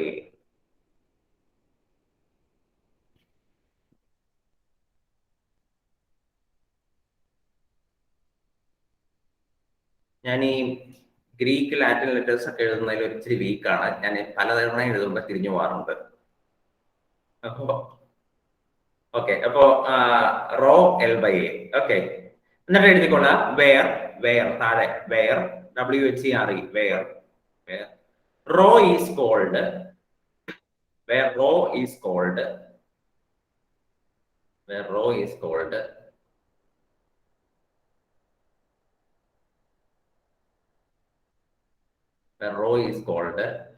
the resistivity of the material.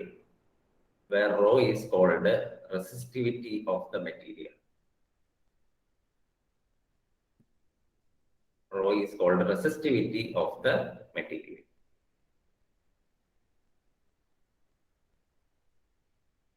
എന്നിട്ട് താഴെ എഴുതുക, resistivity can be defined as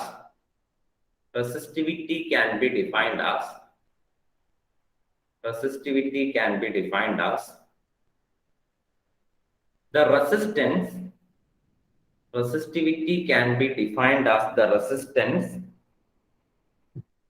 of a substance. Resistivity can be defined as the resistance of a substance with the unit length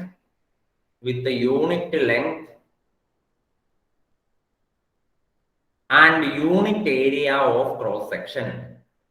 With the unit length and unit area of cross section.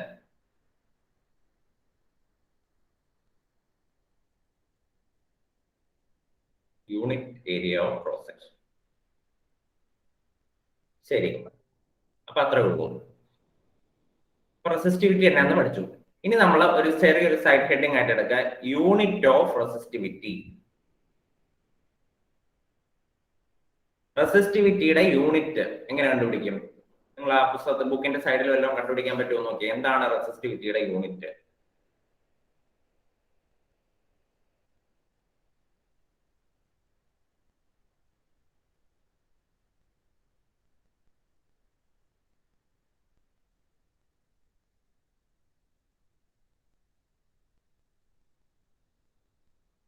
Saab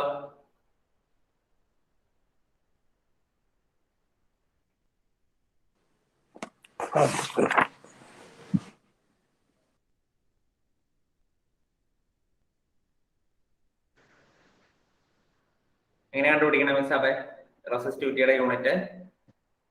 ലെങ്ത്തിന്റെ metre. ലെങ്ത്തിന്റെ metre. ഞാൻ റെസിസ്റ്റിവിറ്റിയുടെ unit ചോദിച്ചേ. റെസിസ്റ്റിവിറ്റിയുടെ റോയുടെ unit എന്താന്ന് എങ്ങനെ കണ്ടുപിടിക്കുന്നു പറഞ്ഞാൽ മതി.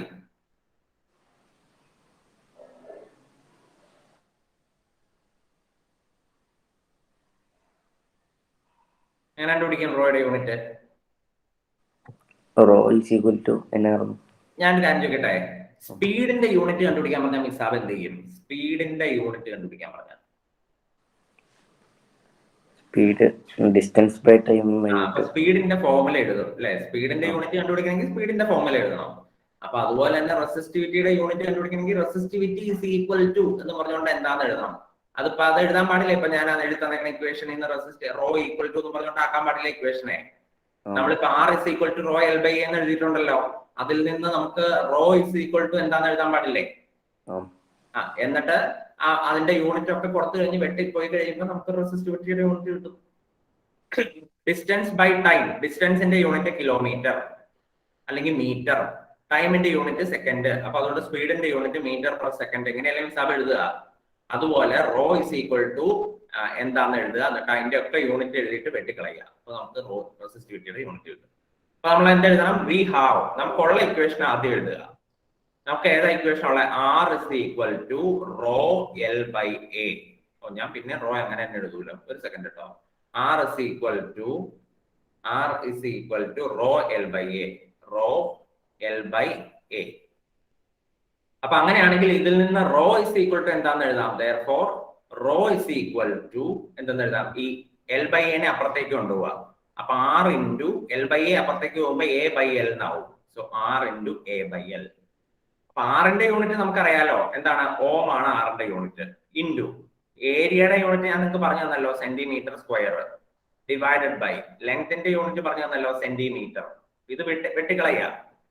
ഇപ്പൊ centimetre സ്ക്വയറും സെന്റിമീറ്ററിന്റെ വെട്ടിപ്പോയി കഴിഞ്ഞാൽ മേളിൽ ഒരു സെന്റിമീറ്റർ മാത്രം ബാക്കി വരും. സോ ഓം സെന്റിമീറ്റർ, ഇതാണ് ഇതിന്റെ യൂണിറ്റ്. ഓം സെന്റിമീറ്റർ, അതാണ് റെസിസ്റ്റിവിറ്റിയുടെ യൂണിറ്റ്. ഓം സെന്റിമീറ്റർ.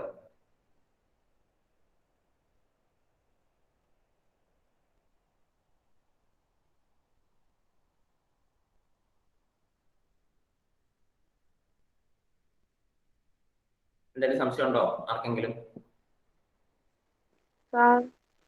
ഏരിയ മീറ്റർ സ്ക്വയർ അല്ലേ? നമ്മള് അതിപ്പോ SI യൂണിറ്റിൽ പറയുമ്പോ നമ്മളെ കോമൺലി യൂസ് ചെയ്യുന്നത് സെന്റിമീറ്റർ ആണല്ലോ മെഹബൂബ. മീറ്റർ എന്നുള്ളത് അതിന്റെ SI യൂണിറ്റ് ആണ്. നമ്മൾ സാധാരണ നിത്യജീവിതത്തിൽ ഉപയോഗിക്കുന്നത് മീറ്ററിനേക്കാൾ കൂടുതൽ സെന്റിമീറ്റർ ആണ്. അതുകൊണ്ടാണ് ഇനിയിപ്പോ മെഹബൂബ ഓം മീറ്റർ എന്ന് എഴുതിയാലും മാർക്ക് കിട്ടാണ്ടിരിക്കൊന്നുമില്ല. ഓം മീറ്റർ ആണ് അതിന്റെ SI യൂണിറ്റ്. അതാണ് standard unit. Commonly used unit ആണ് ഓം സെന്റിമീറ്റർ.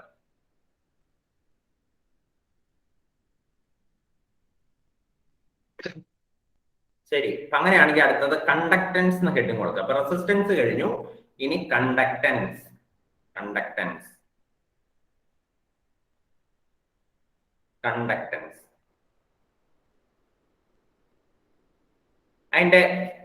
അതിനെ റെപ്രസെന്റ് ചെയ്യുന്നത് ക്യാപിറ്റൽ ലെറ്റർ ജി എന്നാണ്.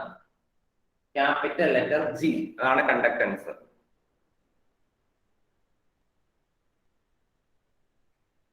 അപ്പൊ റെസിസ്റ്റൻസ് എന്ന് പറഞ്ഞാൽ എന്താണെന്ന് നമ്മളിപ്പോ പഠിച്ചു. അങ്ങനെയാണെങ്കിൽ എന്തായിരിക്കും കണ്ടക്ടൻസ് എന്ന് പറഞ്ഞു കഴിഞ്ഞിട്ടുണ്ടെങ്കിൽ?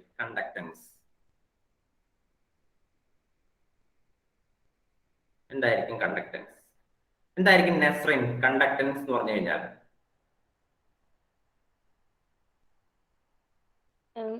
ഇപ്പൊ ഇലക്ട്രിസിറ്റി പാസ് ചെയ്യുകയാണെങ്കിൽ, ഒരു വയറിലൂടെ പാസ് ചെയ്യുകയാണെങ്കിൽ അതിനെ കടത്തിവിടാനുള്ള കഴിവ്. അത് തന്നെ. അതായത് റെസിസ്റ്റൻസ് എന്ന് പറഞ്ഞാൽ ചെറുത്ത് നിൽക്കുക അല്ലെ, അതായത് നമ്മൾ കടത്തി വിടാതിരിക്കുക എന്നുള്ളതാണ് റെസിസ്റ്റൻസ്. കണ്ടക്ടൻസ് എന്ന് പറഞ്ഞാൽ നേരെ ഓപ്പോസിറ്റ് ആണ്. അതായത് ഇലക്ട്രോൺസിനെ ഫ്ലോ ചെയ്യാൻ അനുവദിക്കുക, അതിനെയാണ് നമ്മൾ കണ്ടക്ടൻസ് എന്ന് വിളിക്കുന്നത്. അതായത് ഇലക്ട്രോൺസ് എത്രമാത്രം ഈസി ആയിട്ട് ഫ്ലോ ചെയ്യുന്നു എന്നുള്ളതാണ് കണ്ടക്ടൻസ്. ഒരു വസ്തുവിൽ കൂടി ഇലക്ട്രിസിറ്റി എത്ര ഈസി ആയിട്ട് ഫ്ലോ ചെയ്യുന്നു, അല്ലെങ്കിൽ ഇലക്ട്രോൺസിന് എത്രമാത്രം ഈസി ആയിട്ട് ഫ്ലോ ചെയ്യാം എന്നുള്ളതിന്റെ മെഷർമെന്റ് ആണ് കണ്ടക്ടൻസ് എന്ന് ഉദ്ദേശിക്കുന്നത്. അപ്പൊ ഒരു വസ്തുവിന്റെ കണ്ടക്ടൻസ് കൂടുതലാന്ന് പറഞ്ഞാൽ നിങ്ങൾക്ക് എന്ത് മനസ്സിലാക്കാം? അതിൽ കൂടി പെട്ടെന്ന് ഇലക്ട്രിസിറ്റി കടന്നു പോകുന്നു മനസ്സിലാക്കാം. ഒരു വസ്തുവിന്റെ റെസിസ്റ്റൻസ് വളരെ കൂടുതലാന്ന് പറഞ്ഞാൽ നിങ്ങൾ എന്ത് മനസ്സിലാക്കാം? അതിൽ കൂടെ ഒരു കാരണവശാലും ഇലക്ട്രിസിറ്റി കടന്നു പോകാൻ പറ്റില്ല, അല്ലെങ്കിൽ ബുദ്ധിമുട്ടാണ് എന്ന് മനസ്സിലാക്കാം. ഇതാണ് കണ്ടക്ടൻസ് എന്ന് പറഞ്ഞാൽ. അപ്പൊ എന്താണെന്ന് എഴുതിക്കൊള്ളുക. It is the ease of, ease EASE, ease എളുപ്പം എന്നുള്ളതാണ് ease. It is the ease of flow of electrons. It is the ease of flow of electrons. It is the ease of flow of electrons through a material. Through a material. Through a material. അതിനെ തന്നെ നമുക്ക് വേറൊരു രീതിയിലും പറയാം. എന്താണ്? ഇത് റെസിസ്റ്റൻസിന്റെ inverse ആണെന്ന് പറയാലോ അല്ലെ? റെസിസ്റ്റൻസിന്റെ നേരെ ഇൻവേഴ്സ് അല്ലേ കണ്ടക്ടൻസ് എന്ന് പറഞ്ഞു കഴിഞ്ഞിട്ടുണ്ടെങ്കിൽ. അപ്പൊ എഴുതിക്കൊള്ളുക, it is the inverse of resistance. It is the inverse of resistance.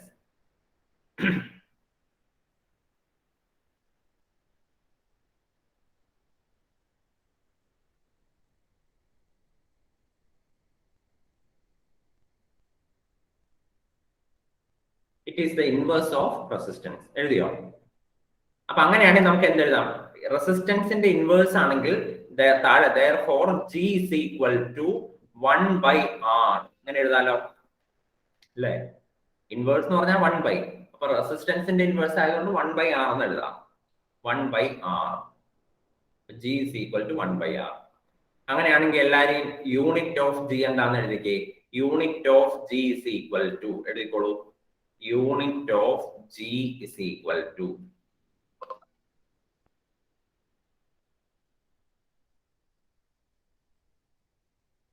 എന്താണ് Fathima unit of G? 1/Ohm. 1/Ohm അഥവാ ഓം ഇൻവേഴ്സ് അങ്ങനെ പറയാലോ അല്ലെ? 1/Ohm that is equal to ohm raised to -1. 1/, എന്ന് എഴുതുന്നതിന് പകരം raised to -1 എന്ന് എഴുതിയാൽ മതി. ohm raised to -1. Om inverse എന്നാണ് അതിനെ വായിക്കേണ്ടത്. എങ്ങനെ വായിക്കണം? ഓം ഇൻവേഴ്സ്. ohm raised to -1 അഥവാ ഓം ഇൻവേഴ്സ്.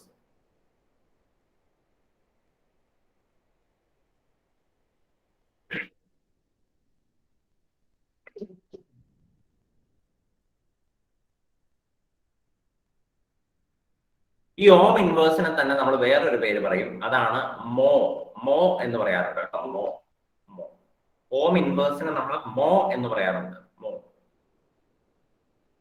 അല്ലെങ്കിൽ ഇതിന് വേറൊരു യൂണിറ്റും കൂടെ ഉണ്ട്. ഓർ ഒരു യൂണിറ്റും കൂടെ ഉണ്ട്. അതാണ് സീമെൻസ്. സീമെൻസ് എന്ന് പറയുന്ന ഒരു യൂണിറ്റും കൂടെ ഉണ്ട്. സീമെൻസ്.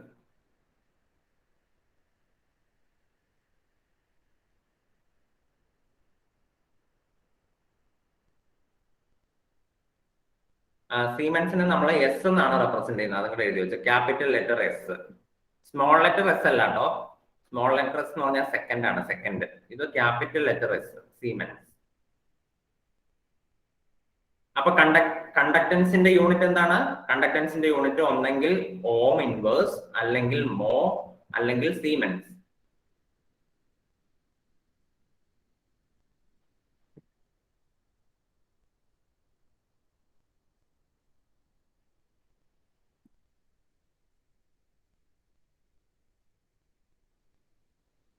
അങ്ങനെയാണെങ്കിൽ അടുത്ത ഒരു സൈഡ് ഹെഡിങ് ആയിട്ട് എഴുതുക കണ്ടക്ടിവിറ്റി. കണ്ടക്ടിവിറ്റി.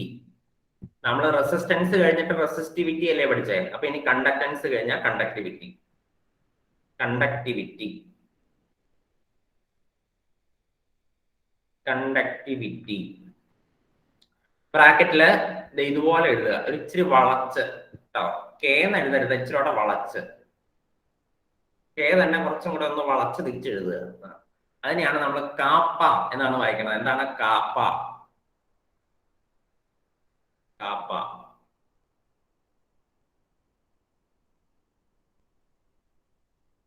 കണ്ടക്ടിവിറ്റി എന്ന് പറഞ്ഞു കഴിഞ്ഞിട്ടുണ്ടെങ്കിൽ കാപ്പയാണ്.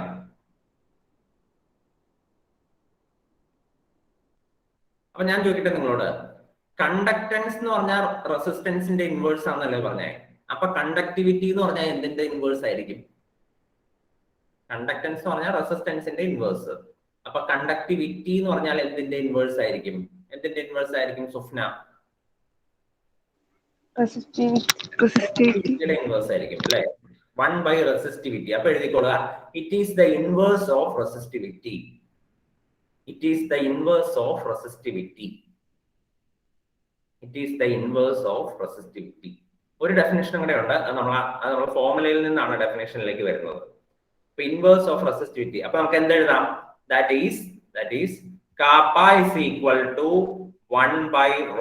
അങ്ങനെ എഴുതാലോ. Kappa is equal to 1/ρ. 1/റെസിസ്റ്റിവിറ്റി. Inverse of resistivity 1/ρ. ഇനി ഇതിൽ തന്നെ നമുക്ക് റെസിസ്റ്റിവിറ്റി എന്താണെന്ന് അറിയാലോ? 1/ρ റെസിസ്റ്റിവിറ്റി റോ എന്ന് പറഞ്ഞാൽ എന്താണ് നമ്മളിവിടെ എഴുതി വെച്ചിട്ടുണ്ട്. എങ്ങോട്ടേക്ക് നോക്കിയാൽ rho is equal to R into A/L. ഇതാണ് റോയുടെ ഫോർമുല. അപ്പൊ അതെടുത്ത് നമ്മൾ ഇവിടെ കൊടുക്കുക. അതിവിടെ കൊടുക്കുമ്പോൾ നമുക്ക് റോയ്ക്ക് പകരം നമുക്ക് എന്താ R ഇൻറ്റു A/L എന്ന് കൊടുക്കാം. അപ്പൊ ഇതിനെ നമ്മൾ റെസിപ്രോക്കൽ വെച്ച് മൾട്ടിപ്ലൈ ചെയ്യുമ്പോൾ നമുക്ക് ഈ L മേളിലേക്ക് പോകും. സോ L/R ഇൻറ്റു A എന്ന് എഴുതാം. L/R ഇൻറ്റു A മാത്തമാറ്റിക്സ് ആണ്. റെസിപ്രോക്കൽ ഒക്കെ അറിയാലോ എല്ലാവർക്കും. റെസിപ്രോക്കൽ മൾട്ടിപ്ലിക്കേഷൻ ഒക്കെ L/R ഇൻറ്റു A. ഞാൻ ഇതിനെ തന്നെ ഒന്നോടെ ഒന്ന് സ്പ്ലിറ്റ് ചെയ്ത് എഴുതുവാണ്. 1/R into L/A.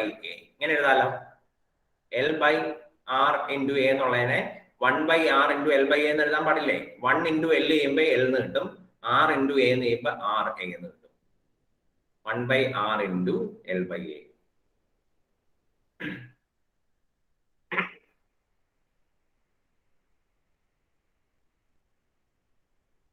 R into L/A.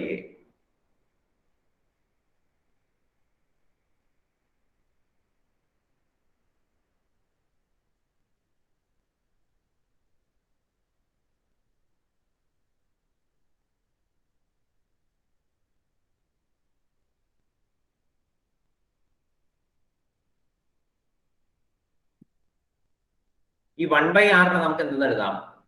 1/R നമുക്ക് G എന്ന് എഴുതാൻ പാടില്ലേ? 1/R is G into L/A.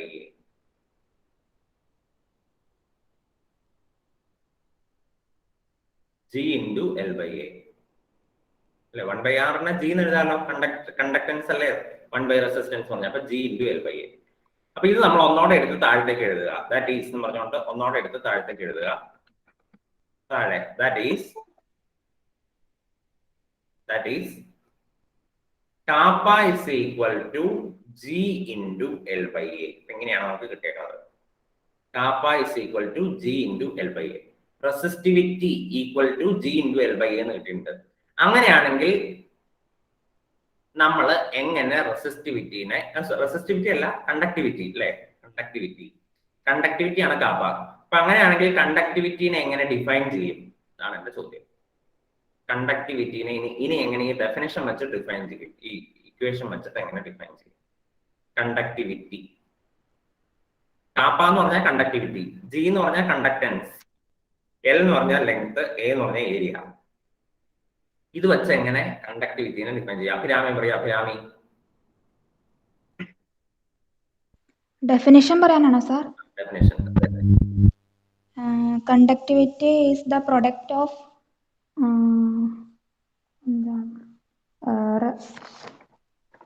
Conductance. അങ്ങനെയാണോ നമ്മൾ ഡിഫൈൻ ചെയ്തത്?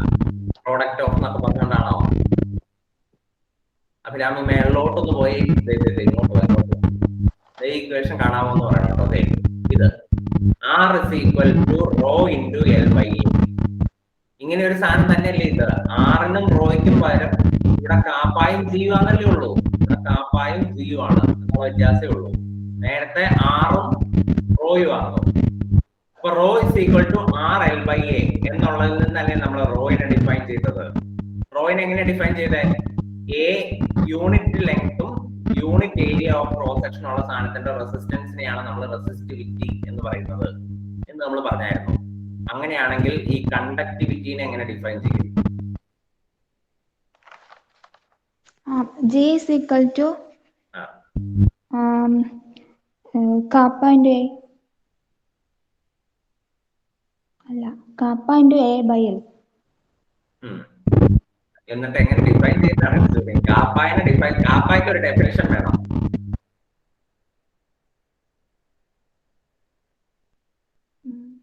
മുദ്ദസിറ. Conductivity can be defined as the conductance of substance with the unit length and unit area of cross section. അത്രേ ഉള്ളൂ. അതാണ് എന്റെ യൂണിറ്റ്, അതാണ് എന്റെ ഡെഫിനേഷൻ. അതായത് നിങ്ങൾ ഇവിടെ L-നും A-ക്കും 1 കൊടുക്കുക, L-ന് 1 കൊടുക്കുക, A-ക്കും 1 കൊടുക്കുക. അപ്പൊ നമുക്ക് എന്ത് കിട്ടും? Kappa is equal to G എന്ന് കിട്ടും. കാരണം L-ഉം A-യും 1 ആയി പോയി കഴിഞ്ഞാൽ പിന്നെ കാപ്പ ഇസ് G. അപ്പൊ നമുക്ക് എന്ത് പറയാം, യൂണിറ്റ് ലെങ്ത്തും യൂണിറ്റ് ഏരിയയും ഉള്ള ഒരു സാധനത്തിന്റെ കണ്ടക്ടൻസ്, അതായത് ജി തന്നെയായിരിക്കും അതിന്റെ കാപ്പ എന്ന് പറയുന്നത്. യൂണിറ്റ് ലെങ്ത്തും യൂണിറ്റ് ഏരിയ ഉള്ള സാധനത്തിന്റെ കണ്ടക്ടൻസ് എത്രയാണോ, കണ്ടക്ടൻസ് ആയിരിക്കും അതിന്റെ കണ്ടക്ടിവിറ്റി. അതാണ് കണ്ടക്ടിവിറ്റിയുടെ ഡെഫിനിഷൻ. അപ്പൊ എഴുതിക്കൊള്ളുക, താഴെ എഴുതിക്കൊള്ളുക. therefore conductivity ബ്രാക്കറ്റിൽ കാപ്പ, conductivity ബ്രാക്കറ്റിൽ KAAPA can be defined as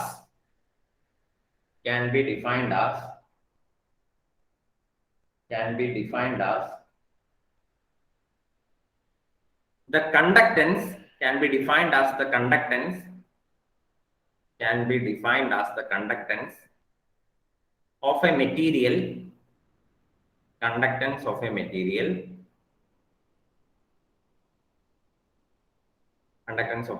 with the unit length and unit area of cross section.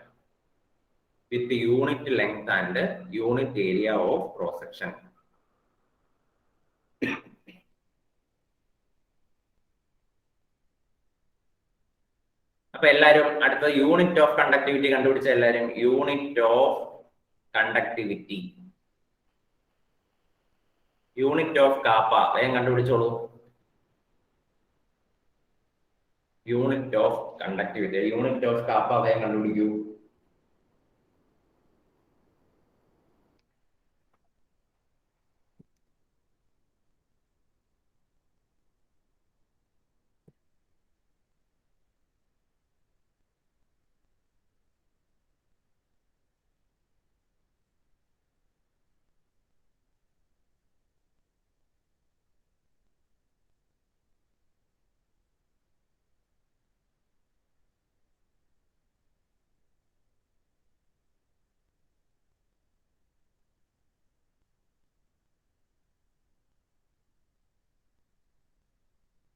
എന്ത് കിട്ടി? അഫ്സറിന് എന്ത് കിട്ടി? Unit of conductivity.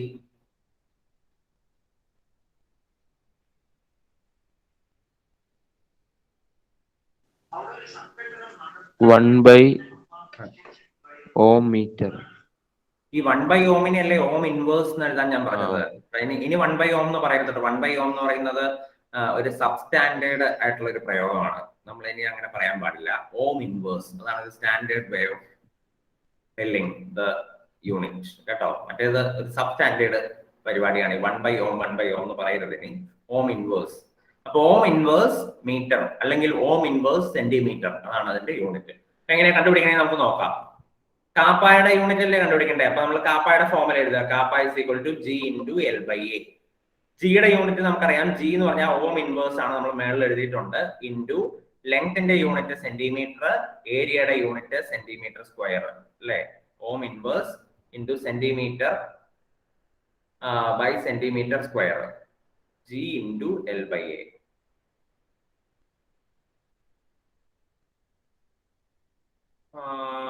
അപ്പൊ ഓം ഇൻവേഴ്സ് സെന്റിമീറ്റർ ഇൻവേഴ്സ് എന്നല്ലേ കിട്ടുള്ളൂ. ഒരു സെക്കൻഡ് കേട്ടോ.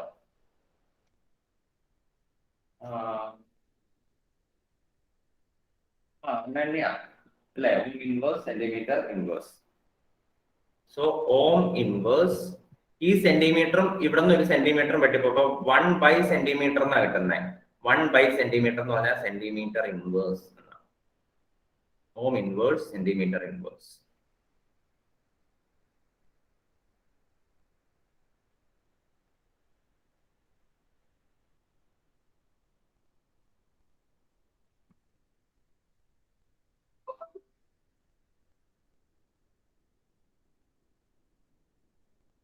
ശരിയാ, ഓം ഇൻവേഴ്സ്. മറ്റേത് ഓം സെന്റിമീറ്റർ എന്നല്ലായിരുന്നോ റെസിസ്റ്റൻസ്? അപ്പൊ ഇതിന്റെ നേരെ റെസിസ്റ്റിവിറ്റിയുടെ നേരെ ഇൻവേഴ്സ് അല്ലേ, അപ്പൊ രണ്ടിനും ഇൻവേഴ്സ് വരും. Ohm inverse centimetre. ശരിയാണ്. So this is the unit of conductivity.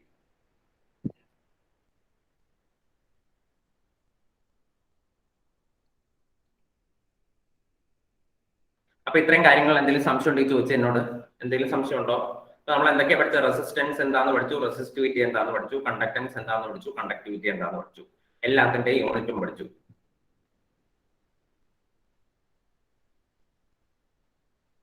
ഇനി അടുത്തത് നമ്മൾ ഈ കണ്ടക്ടൻസ് എന്ന് പറയുന്ന ഒരു സാധനം ഉണ്ടല്ലോ. കണ്ടക്ടൻസ് എന്ന് പറഞ്ഞാൽ എന്താ? ഇലക്ട്രോൺസിനെ ഫ്ലോ ചെയ്യാൻ അനുവദിക്കുന്നത്, അതാണ് കണ്ടക്ടൻസ് അല്ലെ, ഇലക്ട്രോൺസിന്റെ ഫ്ലോ.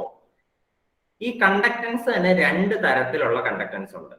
അതിൻ്റെ അകത്ത് ഒന്നാമത്തതാണ് മെറ്റാലിക് കണ്ടക്ടൻസ്. എന്താണ് മെറ്റാലിക് കണ്ടക്ടൻസ്? അല്ലെങ്കിൽ അതിനെ നമ്മൾ ഇലക്ട്രോണിക് കണ്ടക്ടൻസ് എന്നൊക്കെ പറയാറുണ്ട്.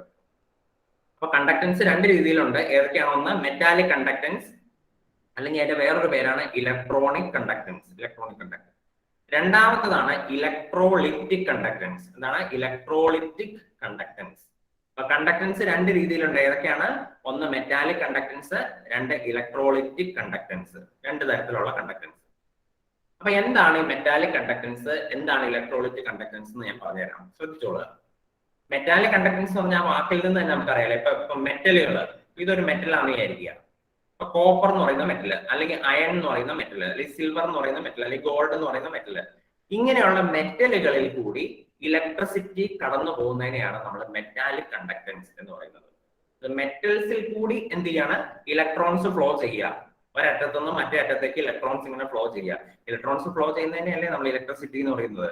അപ്പോ നമ്മൾ മെറ്റലിൽ കൂടി ഒരറ്റത്തുനിന്ന് മറ്റേ അറ്റത്തേക്ക് ഇലക്ട്രോൺസ് ഇങ്ങനെ ഫ്ലോ ചെയ്യുന്നതിനെയാണ് നമ്മൾ എന്തെന്ന് വിളിക്കുന്നത്? മെറ്റാലിക് കണ്ടക്ടൻസ് അഥവാ ഇലക്ട്രോണിക് കണ്ടക്ടൻസ് എന്ന് വിളിക്കുന്നത്. അപ്പൊ നിങ്ങളോട് ഞാൻ കാര്യം ചോദിക്കുകയാണ്. അപ്പൊ ഒരു മെറ്റലിന്റെ ഉള്ളിൽ ഇലക്ട്രിസിറ്റി കടന്നു പോയി എന്ന് വെച്ചുകൊണ്ട് ആ മെറ്റലിന്റെ കെമിക്കൽ കോമ്പോസിഷൻ എന്തെങ്കിലും മാറ്റം വരാൻ സാധ്യതയുണ്ടോ? എന്തെങ്കിലും മാറ്റം വരുമോ? എന്തെങ്കിലും കോമ്പോസിഷൻ മാറുമോ? സാർ ക്വസ്റ്റ്യൻ ഒന്നുകൂടെ പറയാമോ? അതായത് ഒരു മെറ്റലിന്റെ ഒരറ്റത്തു നിന്ന് അപ്പുറത്തെ അറ്റത്തേക്ക് ഇലക്ട്രോൺ കടന്നുപോയി എന്ന് വെച്ചുകൊണ്ട് ആ മെറ്റലിന്റെ കോമ്പോസിഷൻ, ആ മെറ്റലിന്റെ ഘടനയ്ക്ക് എന്തെങ്കിലും വ്യത്യാസം വരുമോന്ന്? പ്രത്യേകിച്ച് വ്യത്യാസമൊന്നും വരില്ല. അപ്പൊ അതായത് ഒരു ഇലക്ട്രോണിക് കണ്ടക്ഷൻ മൂലം പ്രത്യേകിച്ച് ഒരു വ്യത്യാസവും ഈ മെറ്റലിന്റെ ഘടനയ്ക്ക് ഉണ്ടാകുന്നില്ല. അതാണ് നിങ്ങളവിടെ പ്രത്യേകമായിട്ട് പഠിച്ചു വെക്കേണ്ടത്. അനന്തുണ്ടോ ഓൺലൈനില്?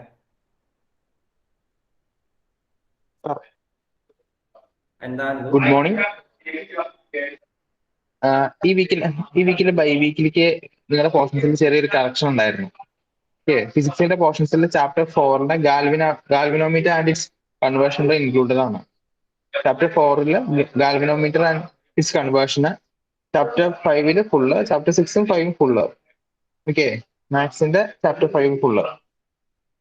ചെറിയൊരു കറക്ഷൻ ഉണ്ടായിരുന്നു, അത് നിങ്ങളുടെ ഗ്രൂപ്പിലേക്ക് ഇന്നലെ തന്നെ ഷെയർ ചെയ്തിട്ടുണ്ടായിരുന്നു. Okay, thank you. ഓക്കെ, അപ്പൊ മെറ്റാലിക് കണ്ടക്ടൻസ് എന്ന് പറഞ്ഞാൽ എന്താണ്? ഒരു മെറ്റലിൽ കൂടി ഇലക്ട്രോൺസ് ഫ്ലോ ചെയ്യുന്നതിനെയാണ് നമ്മൾ മെറ്റാലിക് കണ്ടക്ഷൻ എന്ന് പറയുന്നത്. അപ്പോ അതിൽ തന്നെ അങ്ങനെ ഇലക്ട്രോൺസ് ഫ്ലോ ചെയ്തു എന്ന് വെച്ചുകൊണ്ട് ആ മെറ്റലിന്റെ കോമ്പോസിഷൻ പ്രത്യേകിച്ച് കാര്യമായിട്ടൊന്നും സംഭവിക്കുന്നില്ല. പക്ഷേ ഒരു മെറ്റലിൽ കൂടി ഇലക്ട്രോൺസ് കടന്നു പോകണോ വേണ്ടയോ എന്ന് തീരുമാനിക്കുന്നത് 3 പ്രധാനപ്പെട്ട ഘടകങ്ങളാണ്.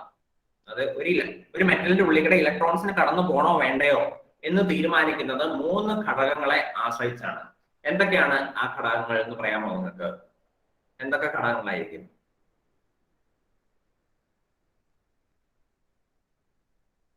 ആർക്കെങ്കിലും പറയാട്ടോ, എന്തൊക്കെ ഘടകങ്ങളായിരിക്കും? റെസിസ്റ്റൻസ്, വസ്തുവിന്റെ അല്ലെങ്കിൽ നമുക്ക് ആ മെറ്റലിന്റെ നേച്ചർ എന്ന് പറയാം അല്ലെ, അതല്ലേ ഇച്ചിരൂടെ നല്ലത്. ആ മെറ്റലിന്റെ സ്വഭാവം, മെറ്റൽ എത്രക്കാരനാണ് എന്നുള്ളതനുസരിച്ചല്ലേ ഇലക്ട്രോണിനെ കടത്തി വിടുവോ ഇല്ലയോ എന്നുള്ളത് അറിയാൻ പറ്റില്ല. അതിൻ്റെ അകത്ത് സലാവതിയും പറഞ്ഞതും വരും, റെസിസ്റ്റൻസും വരും. അപ്പൊ നേച്ചർ ഓഫ് ദ മെറ്റൽ, അതാണ് ഒന്നാമത്തെ ഘടകം. രണ്ടാമത്തെ ഘടകം ടെമ്പറേച്ചർ ആണ്. ടെമ്പറേച്ചർ കൂടിയാണോ ഇരിക്കുന്നത് കുറഞ്ഞാണോ ഇരിക്കുന്നത്, ഇതൊരു ഘടകമാണ്. മൂന്നാമത്തെ ഘടകമാണ് ഈ മെറ്റലിന്റെ വാലൻസ് ഇലക്ട്രോൺസിന്റെ എണ്ണം. അതായത് ഒരു മെറ്റലിലുള്ള വാലൻസ് ഇലക്ട്രോൺസ് എത്രയുണ്ട് എന്നുള്ളത് കൂടെ നോക്കിയിട്ടാണ് എന്ത് ചെയ്യുന്നത്, ഈ പറയുന്ന മെറ്റാലിക് കണ്ടക്ഷൻ നടത്തുന്നത്. അപ്പൊ മെറ്റാലിക് കണ്ടക്ഷനെ ഡിപ്പെൻഡ് ചെയ്യുന്ന 3 ഫാക്ടറുകൾ, തീരുമാനിക്കുന്ന 3 ഫാക്ടറുകൾ ഏതൊക്കെയാണ്? 1 മെറ്റലിന്റെ സ്വഭാവം, 2 മെറ്റലിലുള്ള വാലൻസ് ഇലക്ട്രോണിന്റെ എണ്ണം, 3 ടെമ്പറേച്ചർ. അപ്പൊ ഇത്രയും കാര്യം ആദ്യം എഴുതിക്കോളൂ, എല്ലാവരും എഴുതിക്കൊള്ളുക. താഴെ അടുത്ത പാരഗ്രാഫായിട്ട് എഴുതിക്കൊള്ളുക.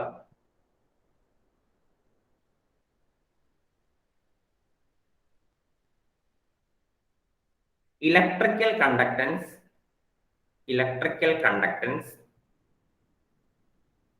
can be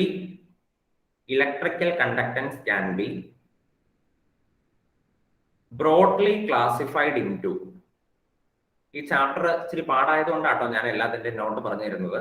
നമ്മൾ സാധാരണ ടെക്സ്റ്റ് ബുക്കിൽ നേരിട്ടുള്ളതൊക്കെ അങ്ങനെയാണ്, ഇത് വലിച്ചു വാരി പരത്തിയാ പറഞ്ഞിരിക്കുന്നത്, അതുകൊണ്ടാണ്. Electrical conductance can be broadly classified in two types. Broadly classified in two types. എന്നിട്ട് താഴെ നിങ്ങൾ 1 എന്ന നമ്പർ കൊടുക്കുക. എന്നിട്ട് മെറ്റാലിക് ഓർ ഇലക്ട്രോണിക് കണ്ടക്ടൻസ് എന്ന് കൊടുക്കുക. Metallic or electronic conductance. 2 എന്ന നമ്പർ കൊടുത്തിട്ട് ഇലക്ട്രോളിറ്റിക് കണ്ടക്ടൻസ് എന്ന് കൊടുക്കുക. Electrolytic conductance.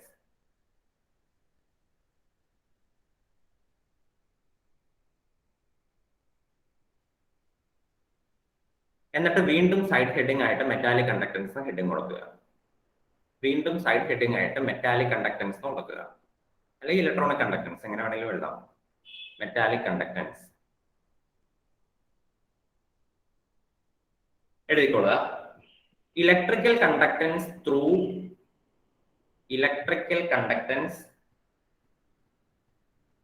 Through metals. Electrical conductance through metals is called metallic conductance. അതായത് മെറ്റലിൽ കൂടിയുള്ള ഇലക്ട്രിസിറ്റിയുടെ ഫ്ലോ അതാണ് ഉദ്ദേശിക്കുന്നത്. Electrical conductance through metals is called metallic conductance.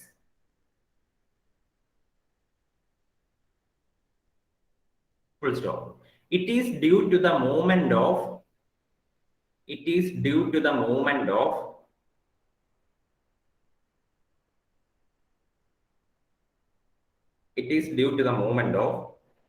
electrons through the metal.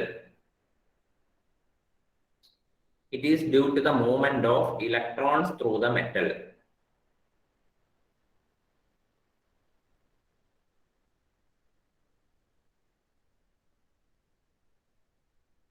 Full stop. Metallic conductance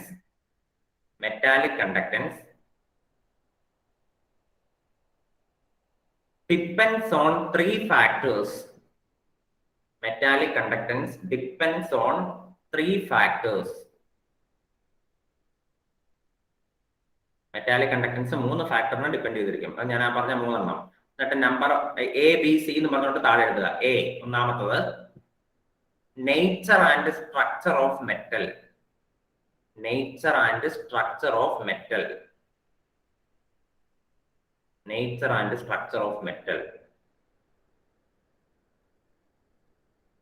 B, number of valence electrons in the metal. Number of valence electrons in the metal. In the metal atom എന്ന് എഴുതിക്കോ. Number of valence electrons in the metal atom. C, temperature.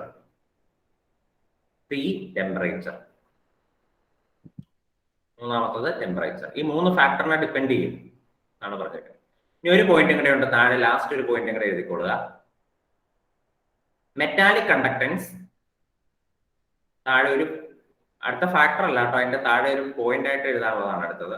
Factor 3 ഉള്ളൂ. Metallic conductance does not change. Metallic conductance does not change the composition of the metal. Does not change the composition of the metal. അപ്പൊ അത്ര ഒന്ന് വായിച്ചു നോക്കി എല്ലാവരും. ഒന്ന് ഓടിച്ചു വായിച്ചു നോക്കിയുള്ളൂ.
എന്തെങ്കിലും സംശയം ഉണ്ടോ ആർക്കെങ്കിലും?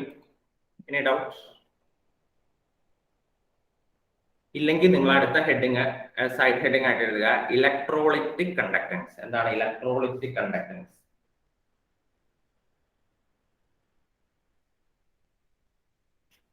ഇലക്ട്രോളിറ്റിക് കണ്ടക്ടൻസ് എന്താണെന്ന് ആർക്കെങ്കിലും അറിയോ? ഇലക്ട്രോളിറ്റിക് കണ്ടക്ടൻസ്, ഇലക്ട്രോളിറ്റിക് കണ്ടക്ടൻസ് എന്താ മെഹബൂബ? ഇലക്ട്രോളിറ്റിക് കണ്ടക്ടൻസ് എന്ന് പറഞ്ഞാൽ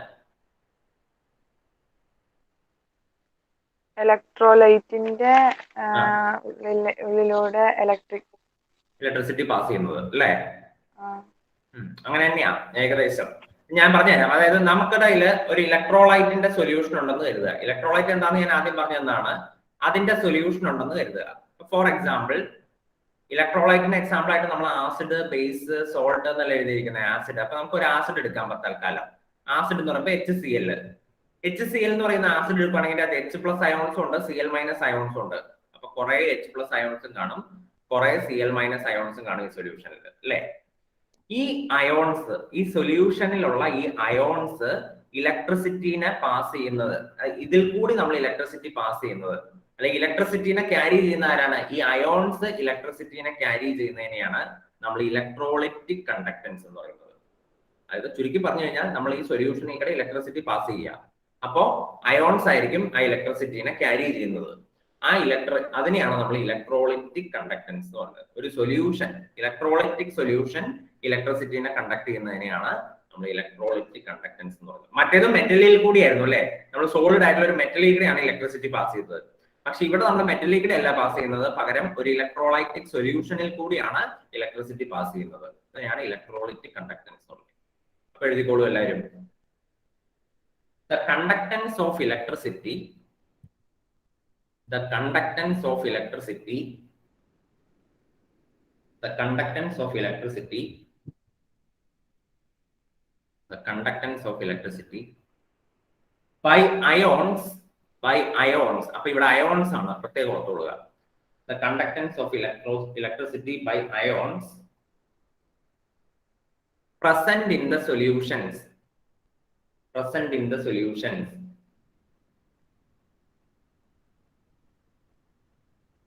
present in the solutions is called electrolytic conductance.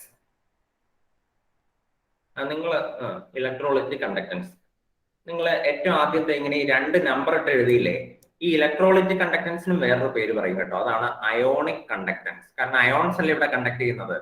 അതുകൊണ്ട് തന്നെ അതിനെ അയോണിക് കണ്ടക്ടൻസ് എന്ന് കൂടെ വിളിക്കാം. അതിന് എഴുതി വെച്ചോളൂ കേട്ടോ. ആ 1, 2 നമ്പർ ഇട്ടേക്കുന്നിടത്ത് ഇലക്ട്രോളിറ്റിക് കണ്ടക്ടൻസിന് വേറൊരു പേരാണ് അയോണിക് കണ്ടക്ടൻസ്.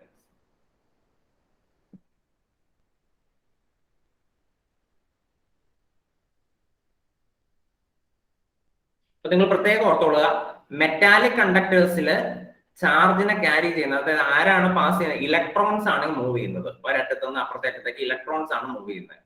അയോണിക് കണ്ടക്ടൻസിൽ ഏതാണ്? അയോൺസ് ആണ് മൂവ് ചെയ്യുന്നത്. അയോൺസ് ആണ് ഇലക്ട്രിസിറ്റിനെ ക്യാരി ചെയ്യുന്നത്. പ്രത്യേകം ഓർത്ത് വെച്ചോളൂ കേട്ടോ. അപ്പൊ ഇതാണ് ഇലക്ട്രോണിക് കണ്ടക്ടൻസ്, ഇലക്ട്രോളിറ്റിക് കണ്ടക്ടൻസ്. ഇനി ആദ്യം പറഞ്ഞതുപോലെ തന്നെ ഈ ഇലക്ട്രോളിറ്റിക് കണ്ടക്ടൻസും കുറച്ച് ഫാക്ടറിനെ ഡിപ്പെൻഡ് ചെയ്യും. ഇതും കുറച്ച് ഫാക്ടറിനെ ഡിപ്പെൻഡ് ചെയ്തിട്ടേ നടക്കുള്ളൂ. അത് ഏതൊക്കെയാണ് ഫാക്ടർ എന്ന് ഞാൻ പറഞ്ഞുതരാം, എഴുതിക്കൊള്ളുക. Electrolytic conductance depends on the following factors. ഇലക്ട്രോളിറ്റിക് കണ്ടക്ടൻസ് depends on the following factors.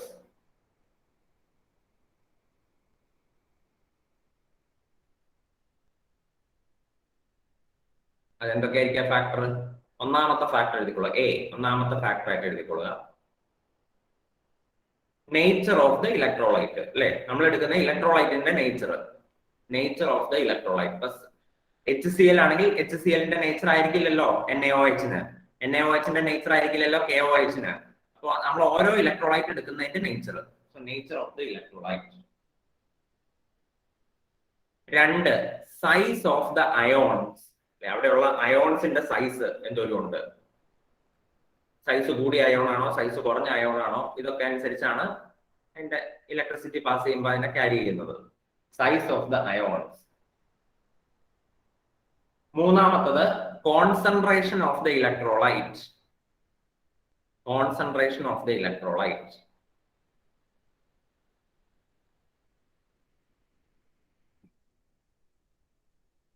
ഈ കോൺസെൻട്രേഷൻ ഓഫ് ദ ഇലക്ട്രോലൈറ്റ് എന്ന് ഉദ്ദേശിക്കുന്നത് എന്താ? എന്തോരം ഇലക്ട്രോലൈറ്റ് ഉണ്ടെന്ന്, അതായത് ഇലക്ട്രോലൈറ്റിന്റെ അളവ് എന്തോരം ഉണ്ട്, കൂടിയ കോൺസെൻട്രേഷൻ ആണോ കുറഞ്ഞ കോൺസെൻട്രേഷൻ ആണോ. അത് കുറെ ഇലക്ട്രോലൈറ്റ് ഉണ്ടെങ്കിൽ ഇലക്ട്രിസിറ്റിനെ അത്രയും കണ്ടക്ട് ചെയ്യും. ഇനി ഇലക്ട്രോലൈറ്റിന്റെ അളവ് വളരെ കുറവാണെങ്കിൽ ഇലക്ട്രിസിറ്റിനെ അത്രയും കണ്ടക്ട് ചെയ്യില്ല എന്നാണ് പറഞ്ഞതിന്റെ അർത്ഥം. അപ്പൊ എന്തോരം ഇലക്ട്രോലൈറ്റ് ഉണ്ട് എന്നുള്ളതും ഒരു പ്രധാനപ്പെട്ട ഫാക്ടറാണ്. നാലാമത്തെ ഫാക്ടർ, നാലാണോ അഞ്ചാണോ? നാലാമത്തെ ഫാക്ടർ ടെമ്പറേച്ചർ. ഒബ്വിയസ് ആണല്ലോ temperature.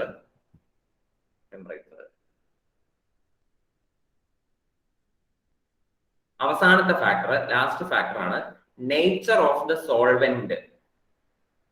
Nature of the solvent. Nature of the solvent and it's viscosity. Nature of the solvent and it's viscosity.